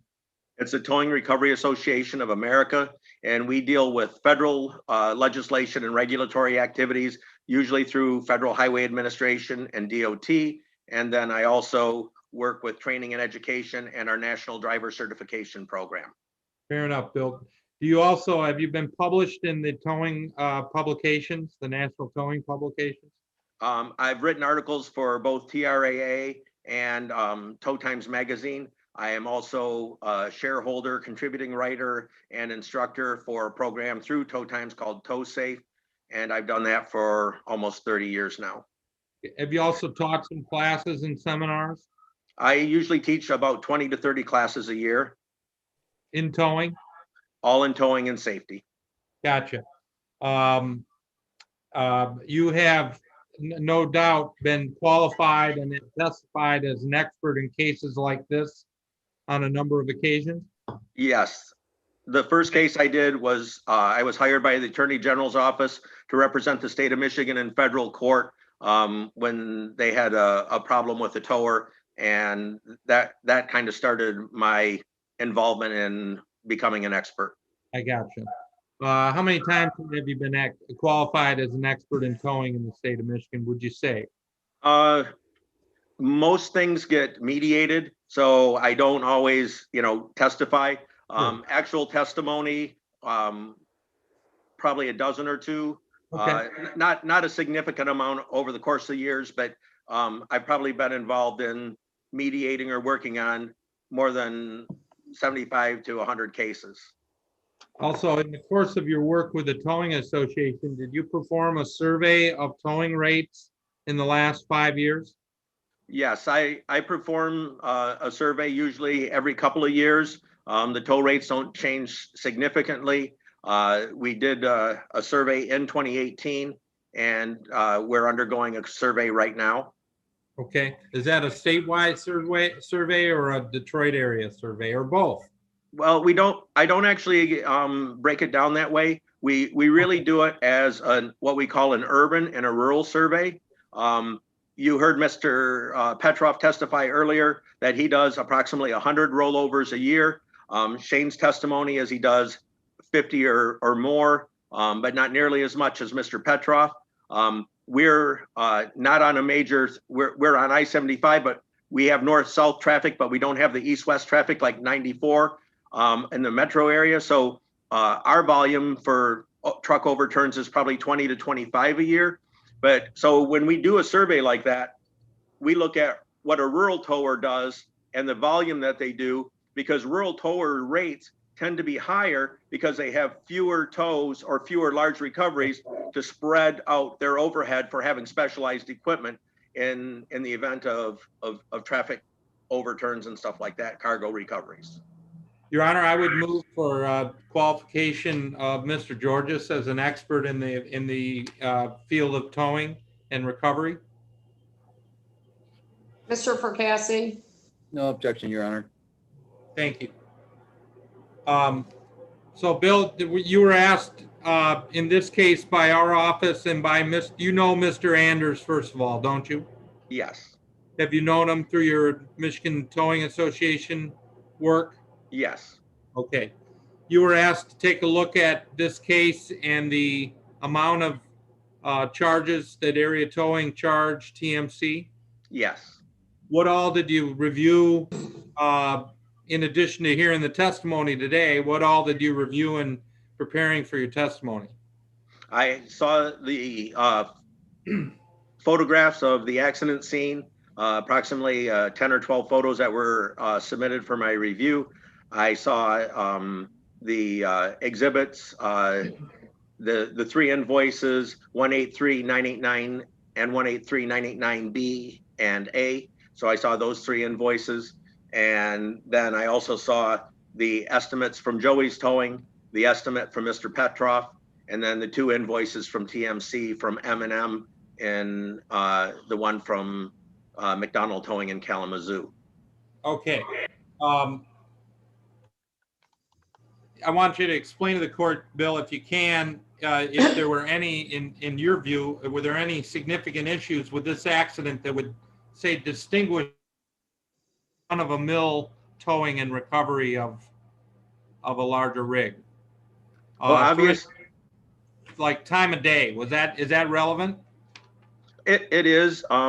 The location of the incident first is relevant. It's I-94. It's a major thoroughfare. It's near Telegraph in the proximity of Metro Airport. According to MDOT, in 2018, 2019, the average daily traffic counts there is 136,000 a day, which means 94 cars per minute or trucks per minute cross any given point on I-94. So obviously, quick clearance and removal is incredibly important. The time of the incident, around 11:30 p.m. And working through the nighttime is also very significant. It's also a time when there's a lot of drunk and impaired drivers out on the road. It does make it significantly more dangerous. So the time of the day, weather conditions, and the location are all important in that consideration. Are you familiar with some studies as it relates to the cost of shutting down a highway like I-94, what that costs to the, society in general? In the 90s, the Federal Highway Administration got very involved in traffic incident management. And the goal was twofold. Number one is there was the cost of greenhouse gases from traffic that's backed up in queues, as well as the conversion of manufacturing plants from having a warehouse with inventory to just-in-time shipping. So as those things became more important, the cost of having a truck or a load caught in traffic, as well as cars and trucks backed up in a queue, became incredibly important to Federal Highway. And so they put a real push on traffic incident management, and they did studies and as to the impact, both environmentally and cost to the economy for traffic backups as a result of traffic crashes. Okay.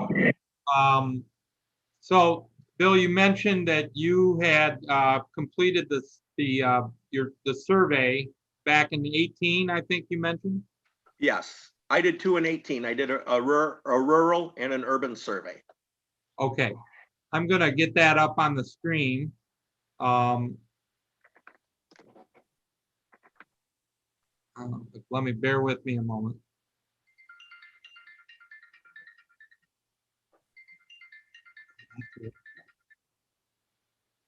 Getting good at it. I apologize. I muted my phone, but not my watch. I don't know how to That's do that. okay. Don't worry about it. All right. Up on the screen is pre-marked counter plaintiffs exhibit 8. Bill, can you see that okay? Yes. Good. I'm learning how to use the share screen function. Is this a copy of your survey? Yes, that's one iteration of it. There is a tower's name down below. And that specifically was, the lower set of numbers is specifically related to another tower and an incident that they had done. And I did a Okay. comparison off the rate study to their rates. The top part is essentially your survey? Yes, it is. Okay. And in order to complete that survey, did you literally talk to towers all over the state? Is that how you did it? Yes, I reached out to towers across the state, primarily in urban areas, and we got their rates for rotators, heavy-duty trucks, flatbeds, and the litany of items. And then in some areas where there were multiple towers, we averaged the rate for the county and then put that in rather than identify individual towers. So those are average rates by the county, and then the average rate on the right side is the average rate or the average of those counties. I got you. Okay. And has this survey been utilized by you and others in similar cases as this one? Yes. Okay. I would move for admission of the rate survey completed by our expert, Mr. Georges. Exhibit 8 is the. Mr. Fracassi, No objection, Your Honor. it's admitted. Okay. Okay, Bill. What I'm going to do now is I'm going to flash up the exhibit, the invoice that we talked about, the combined invoice. Bear with me one moment.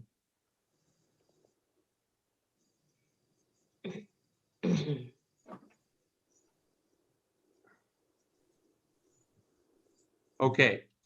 So this has been admitted as counter plaintiff's exhibit 1, Bill, and this is one of the invoices I believe you reviewed, correct? This is the combined invoice? Yes. All right.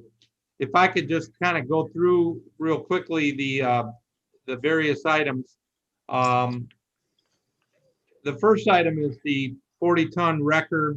It looks like one was used for 9 hours at the rate of $6.75 an hour. First of all, do you believe a wrecker was necessary in this case? If I would trust Shane's judgment, but I can tell you that our custom and practice here in Saginaw, Michigan is that unless there's an urgent need to remove the wrecker, we keep all our personnel on scene working and doing the job and cleaning up until the final cone is picked up, the aero boards are folded, and we are all leaving. So we don't, send a truck in early, especially if we have a large cleanup where we need basically all hands on deck to assist in cleanup. And do you know how that charge compares with your survey? The average survey rate was $663. So there's just a differential of $12 on that rate. Okay. The next item on is the tractor and Landau. Do you believe it was necessary to bring a tractor and Landau to the site for the cleanup? Yes, there was actual need for that. The discussion earlier from Mr. Petroff was that, we would reload the cargo on the trailer that had been overturned. The problem is at 2 o'clock or 1 o'clock or whatever time in the morning that the truck was overturned and put back onto its wheels, without inspecting the suspension and making sure that it's safe and roadworthy, we will not reload cargo. And it's, they choose to do that. It is a liability exposure for them. We choose not to do that. And it makes sense to load the cargo on a truck that isn't going to have a breakdown on the way back to the shop or blow out a tire or have a broken spring or a problem with the air suspension or air brakes. Gotcha. The next 3 items on the list all relate to the track skid steer.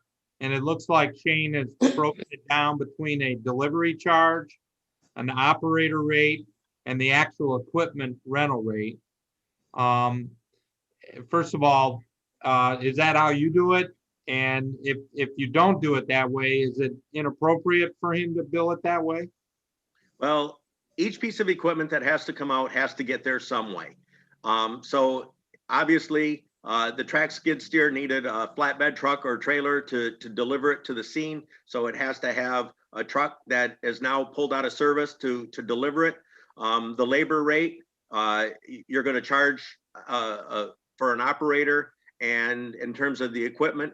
So we, in my practice, I bill like Shane does on the truck and the Landau, where the operator is combined. But I've seen where customers bill specifically for the equipment and separately for their operators and labor separately. So around the state, I would say that practice is mixed. But I individually do not do it that way. I include a labor rate or a laborer with the machine in that rate. Well, regardless, if you're comparing apples to apples in terms of the track and skid steer, was the area towing's bill as related to the total amount for those charges reasonable or unreasonable in your view? No, well, if you combine the three items based on the survey, the flatbed truck in the survey is $337 an hour, labor in the survey is $99 an hour, and a skid steer is $282 an hour.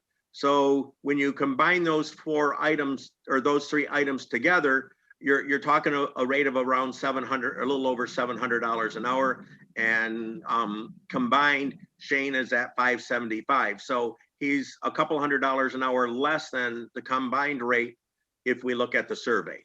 Fair enough. Now, the next items on the list appear to relate to a loader.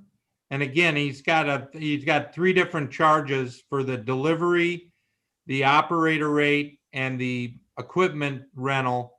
I guess same question as it relates to the loader. First of all, was that necessary to be at the site in your opinion? Absolutely. Most skid steers have capacity around 2,500 pounds. That loader probably had a capacity of 8,000 to 10,000 pounds. A full bunk of plywood or lumber could be anywhere from 2,000 up to 4,000 or 5,000 pounds. So, loading that with the loader, the skid steer may not be able to pick, some of the larger bundles of material up. Okay. So, Well, how does the total combined rate versus the survey that you've completed in terms of for those charges? the delivery rate at $350 an hour is obviously either going to be a tractor with a detachable lowboy or a Landau, depending on the height of the particular loader. So the $350 an hour plus the $125 and the 4 gets us up to $875.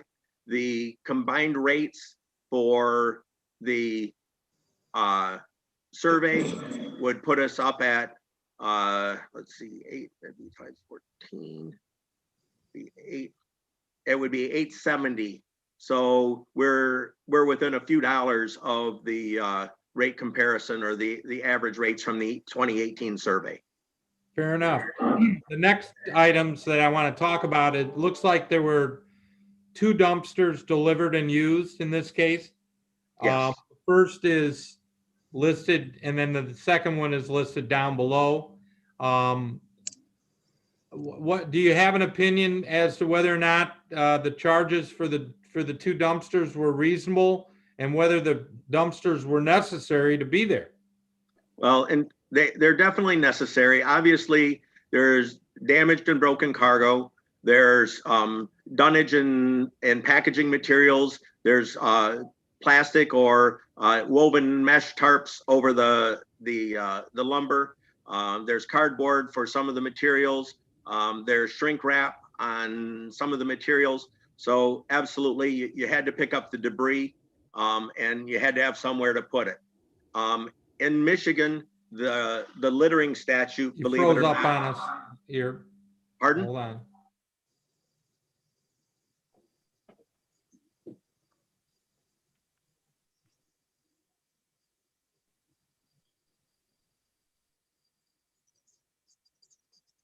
You're back, Bill. Sorry, you froze up on me a little bit. Um, I apologize if I was talking too fast. no, that's okay. It was an internet thing. Okay. The, Does the dumpster rate include a truck and labor as far as you know? yes, obviously the dumpsters don't drive themselves. You have to have a labor person and a pickup truck or a service truck or a flatbed carry out a dumpster. So when you look at, and it says dumpster, it's not just a steel box that's set out there. It's a box, it's a operator and a laborer that is helping to fill the dumpster as well as carry the dumpster back to the shop. So you have a labor component, plus you have a transport component as well as the actual dumpster itself. You heard Mr. Anders' testimony about the fact that they literally pay a service to have dumpsters here and available. Is that something that's common? I don't know if people have specific dumpsters. We have a roll-off dumpster here that we rent.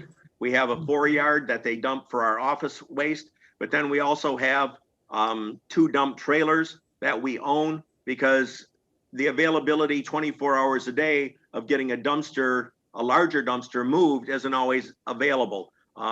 Most roll-off companies aren't in the emergency service business, so we've opted to have an 8 and a 20-yard dump trailer that we own so we can respond, just as JT Crova has their own dump trailer and Shane has an on-site dumpster that they rent for this type of use. Now, the dumpster, that was not a line item in your survey, correct? No, it was not. Do you see anything about the charges in this case that were unreasonable based on your experience and qualifications? No, and the reason to support that is, if we look at the labor rate, and if we use the survey rate, or if we use Shane's rate of 120 or the labor rate of 99, if we back that out, now we're at $151 for a pickup truck or a flatbed to deliver a dumpster and an operator. And that is consistent with the rate that he charged for the track skid steer delivery rate of 150. So the rate is consistent, and neither one of those rates for either JT Crova's dumpster or Shane's, I think are out of line. Okay. Now, the next items on the list are labor components, starting with the supervisor on scene. Is it typical for there to be a line item for a supervisor? Yes. Yes, there is, especially on large operations that are complex, and on an interstate where we're working with quick clearance, someone to liaise with the police, fire department, other emergency responders that may be there, MDOT, contact with customers if they're out there as well, and to organize and keep everything moving and working to clear the road quickly. How does the rate charged by Shane in this case compare with your survey, Bill? It's exactly the same as the survey. The average survey rate did turn out to be 225, which is right on point with Shane's rate. Okay. The additional labor charged here at $120 an hour for these additional labor people. You heard Shane testify that he essentially paid these folks time and a half to respond. I guess, first of all, is that rate reasonable or unreasonable to you, given the circumstances of this case? No, some places charge time and a half, some places don't. It depends on the specific company. If Shane's normal hourly rate during business hours is $80 an hour and he's charging time and a half at 120 for a nighttime job, I see no problem. The biggest complication for a towing company is that we're not just an emergency responder for the sake of the police, but the next business day, we need to put that driver in a truck and have him hauling cars. However, we're also governed by the federal DOT rules, which say a driver can only be on duty for 14 hours and he can only drive for 10 or 11 hours during a given day. And if you call him out after hours, there is a federal emergency exemption that allows us to respond to calls for municipalities and law enforcement. However, at the conclusion of that emergency, that driver has to be off for the next 10 hours. So when you pull people out and you put them on an emergency scene overnight and they were scheduled to work the next day, they are no longer able to perform their regular duties. And that's part and parcel of that rate, is that these people are going to be out of service for the next 10 hours once the duration of the incident has expired. Okay.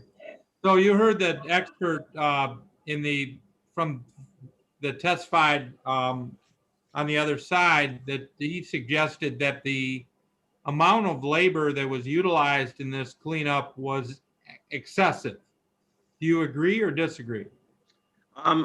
Obviously, I wasn't there. Based on the photos, picking up the 2x4s and 2x6s looked like playing pickup sticks, and handling a sheet of plywood, and restacking plywood and OSB. That's a 2-man operation. Plus you've got somebody manning the skid steer and stacking and banding and restrapping the stuff. No, it looks like, based on my calculation, there were a total of 12 people on scene, between the operators of the equipment as well as the drivers of the trucks, the transport trucks, and that type of the additional labor. And, to armchair quarterback and say, hey, 6.5 hours or 6.75 hours on that job is excessive. If you're Mr. Petroff and you do 100 of these or more a year, you may have more people. But we also have a duty and responsibility to the carrier, to TMC, to the consignee or the consigner of the freight, to protect the freight and not do any additional damage.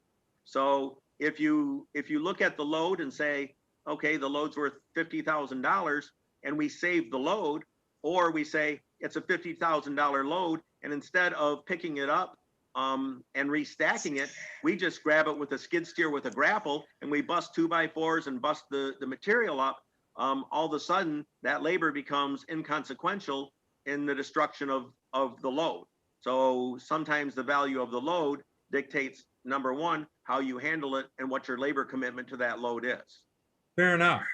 Now, did you hear that TMC's expert testified that he thought that the equipment rate that was charged for rental, the per hour, was reasonable? Do you agree? Yes. Do you agree with the expert that the amount of equipment in this case was excessive? No, not at all. He had one heavy duty truck, whereas both Joey and Mr. Petroff, Mr. Bushway and Mr. Petroff, I know both of them. So Okay. they both would have done that with 2 heavy duty trucks, or a heavy duty and a medium, or a rotator and a medium duty. And so Mr. Anders was able to do it with 1 truck. And in terms of, again, the skid steer will not get there by itself. The loader will not get there by itself. The dumpsters, the traffic control, none of that gets there by itself. It all has to have people bringing that to the scene in the middle of the night. So all of that labor went toward picking up the freight and cargo, minimizing and mitigating the damage to the cargo, and then mitigating the interruption to traffic on I-94 as they reopened it. And they're one of the photos you can see XPO Logistics set of doubles going through the incident scene. And in good incident management with MDOT and the state police, what do they want to do? As soon as you can, they want to open up a lane and flow traffic. And unfortunately, that's one of the reasons why towers are killed and police officers get struck at a higher rate on the highways than anywhere else. Yeah, I hear you. So the next items on the list, Bill, if you go down, there are these HD class 3 and 4 recovery rates. Those were 2 truck or flatbeds that were used. Is that right? Yes. In the photos, you can see the loose lumber and the loose 2x6s and the loose long thick lumber was on there and then dropped off in the yard. And the survey rates for those was $337 an hour. So they're about they are $37 an hour lower from Mr. Anders' bill than they are from the state average. Okay.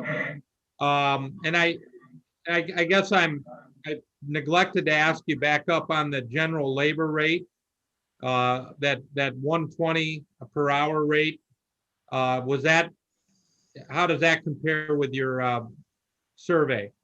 The survey rate for obviously we're talking specifically the urban survey is $99 an hour. So it's a little higher. But Mr. Anders' day rate is lower. So, and with the application time and a half, which this is after hours, this is all time and a half work, is certainly applicable.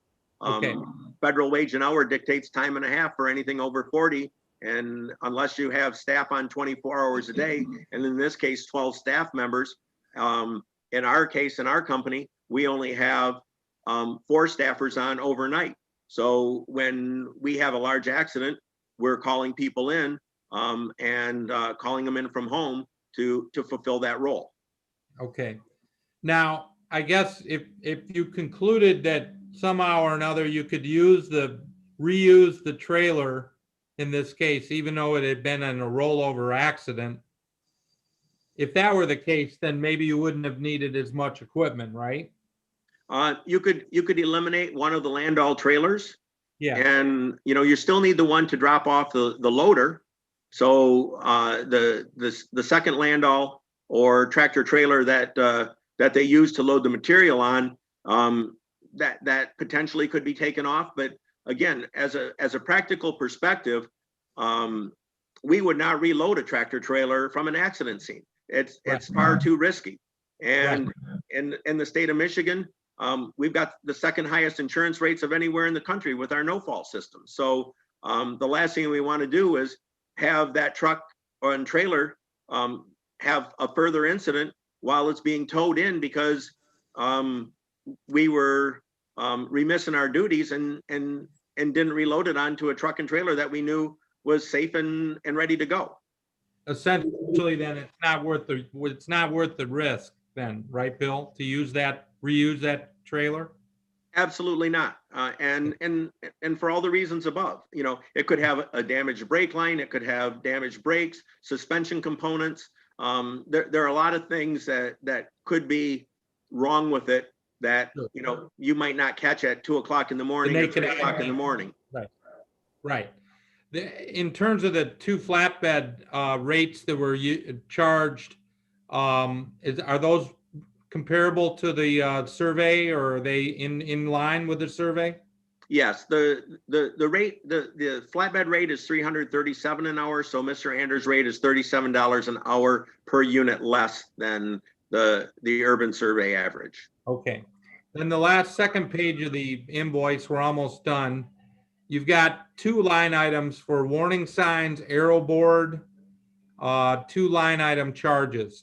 And first of all, if you could kind of explain to the court, what is an aero board and what is that safety equipment that companies like yours or area put out there in a crash like this? It goes back to the Federal Highway Administration's TIM initiative and the Manual of Uniform Traffic Control and Devices, referred to as MUTCD. There are 3 classes of incidents as described by the Federal Highway Administration. A short duration incident, which is going to be 30 minutes or less, where a responding tow truck can just use the emergency warning lights on the tow truck alone. Intermediate incidents, which are from that 31-minute mark up to a 90-minute mark, and those intermediates require advanced traffic control, which is going to be maybe putting out a row of cones, maybe using flashing lights, or some type of other warning devices. If it's going to be what is classified as a long duration incident where it exceeds 90 minutes, then you have to have advanced warning signs and you have to have more aggressive traffic control. And in this case, the aero boards That section of I-94 is 3 and 4 lanes wide. Excuse me. And you have to channelize the traffic. So you're going to need more than one aero board, because as you channelize it from 3 or 4 lanes down to 2 or 3 lanes, and then as 2 or 3 lanes down to 1 lane, you're going to have to slowly move that traffic over into a single lane queue to pass through. So you would have multiple aero boards, a large number of cones or channelizing devices, as well as advanced warning signs. The warning signs as prescribed by the MUTCD for traffic incidents is what they call fluorescent coral. They're pink, and so they don't confuse with the orange construction signs. So those are all designed to be shown as short-term duration emergency scenes, rather than a permanent installation or an installation for a construction zone, which are orange. Does your company charge for this kind of traffic control line item? Yes, we do. Okay. The last couple items are related to the cargo. It looks like the cargo is stored indoors at the rate of $100 a day. Is that conformance with your survey? We really don't have an inside storage rate specifically on the survey. Excuse me, but there obviously, when you've just recovered the load of cargo, in this case, it's not a perishable cargo, but it is a cargo that could be damaged by exposure to water, especially once the covers on the lumber is ripped off. Right. A lot of lumber is either wrapped or tarped when it's shipped. And, you know, in the example of a perishable load, if it's a load of food or groceries or something like that that's in a reefer truck, we would either transport it or transfer it into another reefer truck, and we would protect that cargo from spoiling. In this case, the cargo was protected by putting it inside and protecting it from the weather. Okay, the last item, Will, is the reload and banding of all the lumber. Were you from the testimony and from your observations, did it appear that area actually bundled up a lot of the lumber and ended up delivering that back to the customer? The photos, one of the photos obviously showed a mixed jumbled pile of 2x4s, 2x6s, and then the subsequent photos show piles of that lumber being restacked and banded, and the delivery I'm uncertain of, but of how and when it got delivered. But the photos clearly show that the material was hand stacked and rebanded for either delivery back to the shipper or to the receiver. Okay.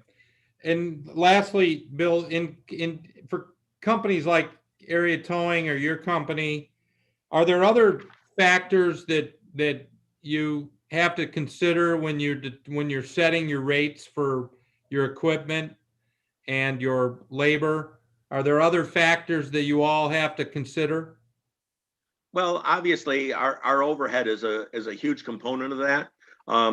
We staff 24 hours a day, and as a primary law enforcement tower, we have to staff 24 hours a day. So we have a larger overhead component than a tower that, you know, really tows during the day, and they might run an occasional call at night. So we do have a larger overhead component.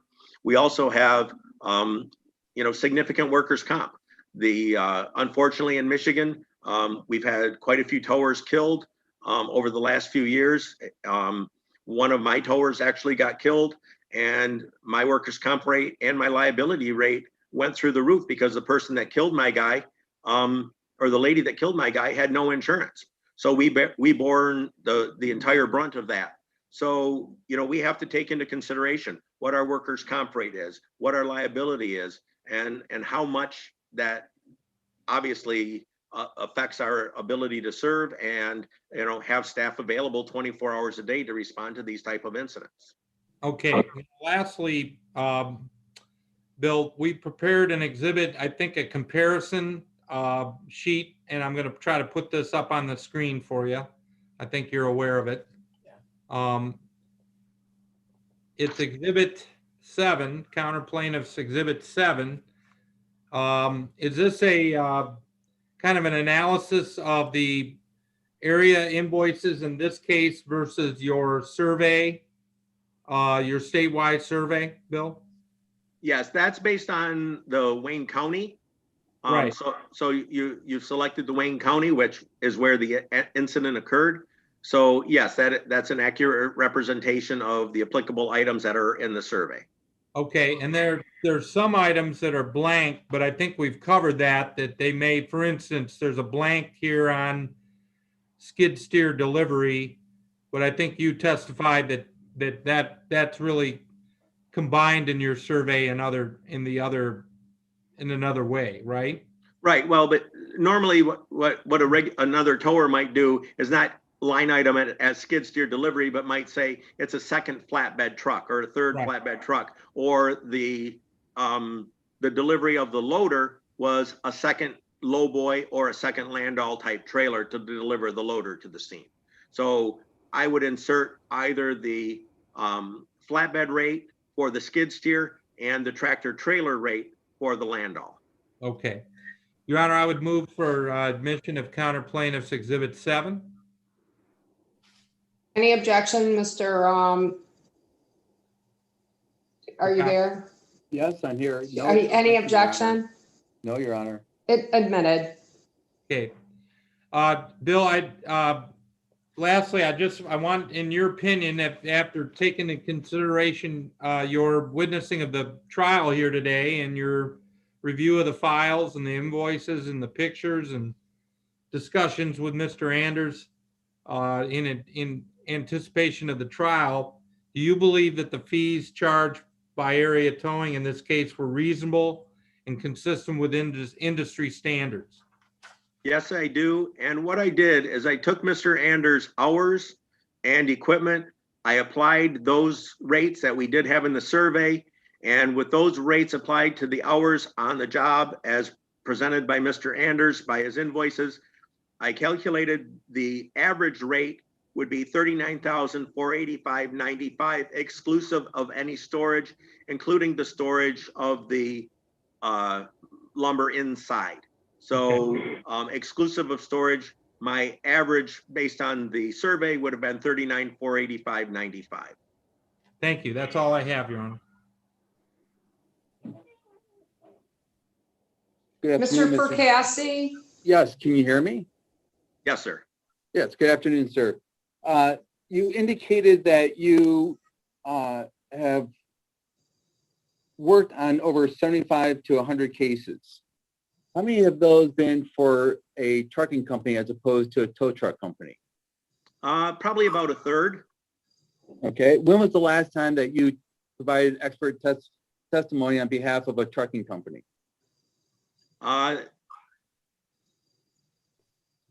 Testimony or worked on a case? Testimony.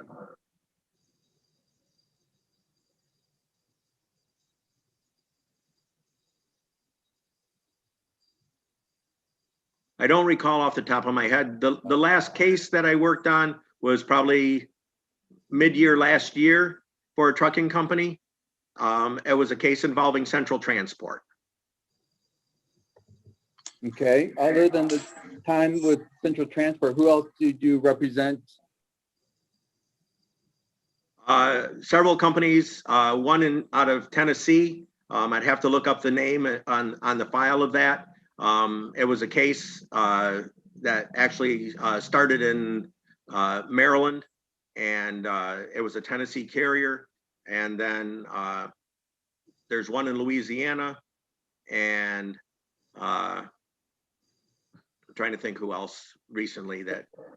Have you represented a trucking company in Michigan other than Central Transport? Yes, Stone Transport, Causley Trucking. Let's see who else.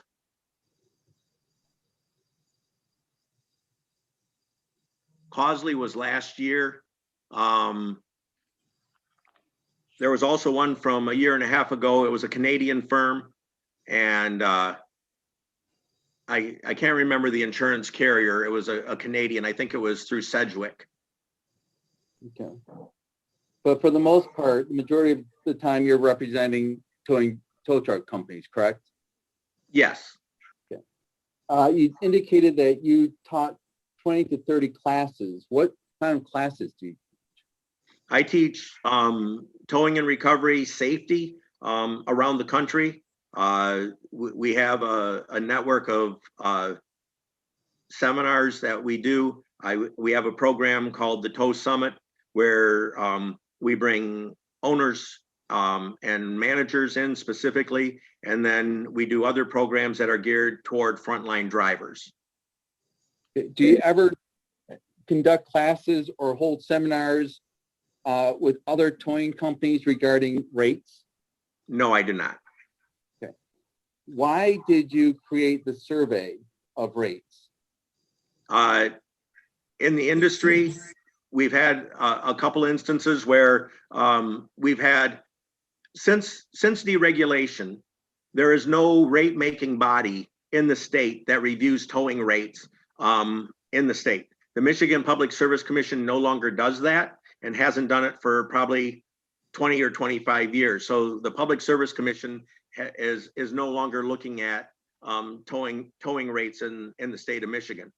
And the state of Michigan, through the MSP, had promulgated some rules, which actually have been struck down now, where the state had what I would call suggested rates that were basically kind of a wild guess as to what the rate should be without any rate making authority.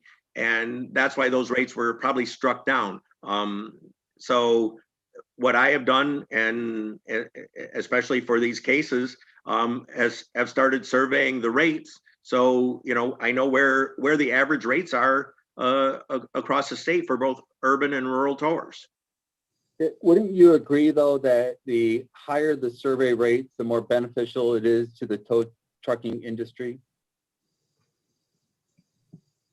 Say that one more time. Wouldn't you agree that a higher survey rate would be more beneficial to the tow trucking industry? Yeah, absolutely. If the rate is higher. Yeah. And you indicated that the survey rate is not a regulated rate, or it has no statutory relevance, does it? No, it does not. It's the average. It's just the average of the surveyed companies. And how many companies did you survey? 18 to 20, both in the urban and in the rural rates. And how many tow truck companies are there in the state of Michigan? That's a hard number to peg.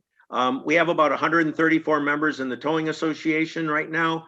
And if you go by SIC code, which is a standard industrial classification, if you look at the SIC codes, it'll show somewhere between 350 to 400 companies. But that could include a company that has one tow truck at a salvage yard or one tow truck at a body shop. But that's counted equally as a standalone company like ours, where we have 35 tow trucks and we don't have a body shop or a repair shop or anything else. We don't do anything but towing. You indicated during your testimony that you know Mr. Bushway and Mr. Petroff. Is that correct? Yes, I'm acquainted with both. Okay. Are you familiar with their operations? Mr. Bushway's more familiar than I am with Mr. Petroff, but yes, I am familiar with Mr. Petroff. Okay. In regards to Mr. Petroff, would you consider him credible? Yes. Okay. Would you consider that his rates for his services are fair and reasonable on average? I don't know what his expenses and costs are in Illinois and Missouri. That's why when I do a Michigan case, I use Michigan rates. If I did a case in Tennessee or in Maryland, we would do a survey based on those rates. So if Mr. Petroff's business model is such that those rates are fair and profitable for him, then absolutely, they're perfect rates for Mr. Petroff. Okay. You indicated, I don't know, forgive me, I don't know if you created it or created it with Mr. Anders, but trial exhibit 7 showed a variance of the invoice rates to the survey rates. Do you recall that? That was done by Mr. Anders' attorney, not me. And, but that variance rate was based off the Wayne County rates, Okay. not off the But- average rates for the Okay. urban towers.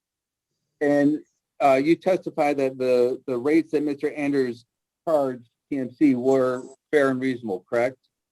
Yes, And you'll also agree with me that some of the variances that were depicted in Exhibit 7 were between 20 and 30%, correct? can you bring Exhibit 7 back on? I don't recall the percentages of that, so I apologize. Mike, do you need me to do that?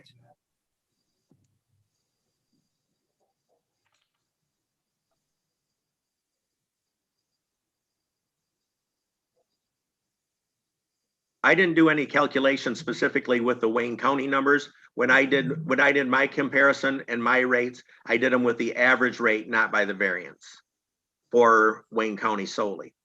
Yeah, it's clear that, you know, some of the rates are Mr. Anders is 20 to 30% lower than the Wayne County rates. Okay. So you would agree therefore that there's a significant variance in towing fees and costs beyond your survey?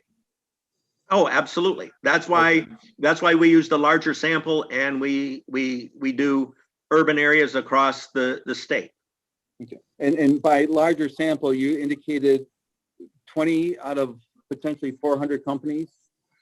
Well, again, you have to look at the number of what I would call standalone towing companies versus companies that have one tow truck that are also by SIC code included in that classification.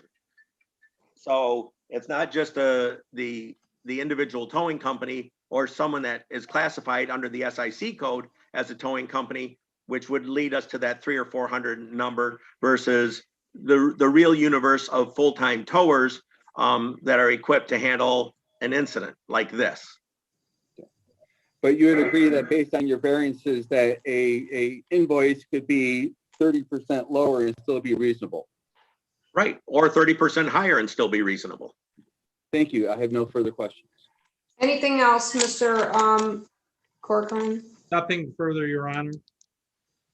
And any other witnesses? No other witnesses, Your Honor. Any rebuttal, Mr. Perkassi? No, Your Honor. Closing argument, Mr. Perkassi?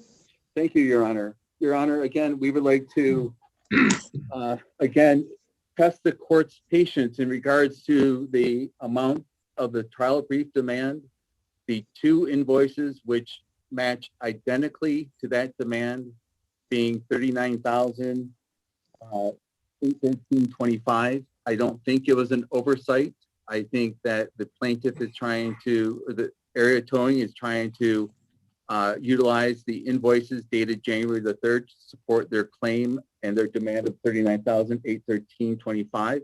I would address the court to review that set of invoices and again recall that those two invoices in support of that demand had $16,680 worth of storage charges, which should not have been incurred if this invoice was presented at the time that TMC went to reclaim their product. I would also, again, remind the court that we have presented two actual invoices, which includes photographs, and if the court reviews those photographs compared to the photographs taken from the date from the November 1 accident, the court will see that the photographs depict a nearly identical scene to that of November 1.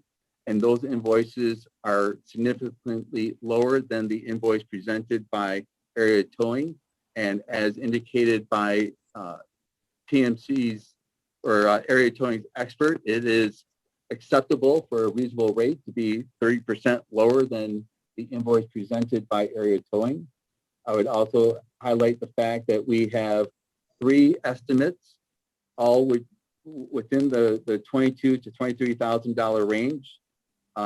Again, their expert testified that he knew both Mr. Petroff and Mr. Bushway and believes that they're credible people. Nothing further, Your Honor. Mr. Corcoran. No problem, Your Honor. Hey, Your Honor, first of all, I have no issue if Bill wants to adjourn. I don't want to keep him here any longer than he wants, unless he wants to hear the closing. So, Yeah, you're free to go or you can stay. okay. So, Your Honor, this whole issue of, the amounts, I mean, it's rare in 31 years where I've had to admit that we made a mistake in a trial brief and undervalued the amount of the claim and then have it turn around on me the entire trial. We're working off Exhibit 1, that combined invoice, Your Honor, and that's the invoice that didn't include any storage because it was done in early November, shortly after the accident. A counsel wants to make a big deal about the fact that my client didn't have an invoice ready the next day and that somehow that resulted in unnecessary storage and what have you. The point is that his client didn't like the invoice when he got it. So I don't think there's any evidence that he would have paid it had it been presented earlier. But regardless, Your Honor, my client has testified thoroughly, and I thought it was interesting that none of the defense experts stayed around to hear the actual facts of this case presented in trial or the exhibits that were actually admitted. They all left the trial. So there's no rebuttal. There's no review of the actual evidence by these experts. So when it comes to their estimates, it's only worth the paper they're written on because they're not based on what actually happened here. Mr. Anders said it was an 8-hour deal, start to finish, and in some respects even more. That he had several people he had to send out there to get this thing cleaned up. I think that Mr. George's, his qualifications, his thoroughness, and in terms of his review is unchallenged here. We really don't have any witness like Mr. George's in this case on the other side. And so I think, Your Honor, if you simply look at the charges, the invoice that Exhibit 1 and Mr. George's review of that invoice as it relates to state rates, as it relates to what he would charge, this is a reasonable charge. And I'm sorry that the gentleman from TMC felt like at the beginning that he was being triple billed or what have you. But I think Mr. Anders testified he made a good faith effort to try to clarify, try to simplify the issues to no avail, unfortunately. And that's why we're here. But Your Honor, we're asking for the full amount on Exhibit 1. I guess less the adjustment. The court's already kind of made a ruling on what the cap is here. But I would note that is essentially a waiver of $16,000 of attorney fees and of storage fees that we would be entitled to under the statute here. So defense already got his break, so to speak. Your Honor, I think the evidence is clear. We're asking that the court enter a judgment in the amount sought. If happy to answer any questions, I would offer to email the admitted exhibits to the court if the court. I have them. Okay. If you have them, that's great. And I'm happy to answer any other questions you might have. So. Anything else, Mr. Percassi? No, Your Honor. Well, the court's listened to all the testimony, reviewed all of the documents, listened to the witnesses on behalf of Area Towing and on behalf of TMC. And I find the one thing that I do find is that all of the witnesses did testify and made a comment that they thought that the rates were reasonable. Even the witnesses on behalf of TMC. They all indicated that the rates were reasonable. It was a question of whether the equipment was excessive. I think that Mr. George's testimony actually swayed me in him going through line item by line item, and I think it was very helpful on going through and explaining every step of the way on the reasonableness of the equipment that was used in this situation, because that was my main concern when I first was going through this stuff. And so I don't find that any of the fees that were charged, any of the rates that were charged by area towing, I think that the rates were reasonable. So the question is the equipment excessive, and is the hours that were applied excessive? Those are the two prongs, in my opinion. And after listening to the testimony of Mr. Georges, I'm going to make a finding that the equipment that was used in this case was not excessive. With that being said, I am going to go through the bill, and on the rates, I am going to cut a 30-minute time frame across the board on this bill, which will reduce the bill of the $39,813.25 by an amount of $3,510.68, and I want to issue a judgment in the amount of $36,302.57. Mr. Corcoran, write up a judgment for that, send it to me, and I'll sign it. Will do. You have Thank you. 21 days to appeal this decision, gentlemen. Thank you, Your Honor. Thank Have a you.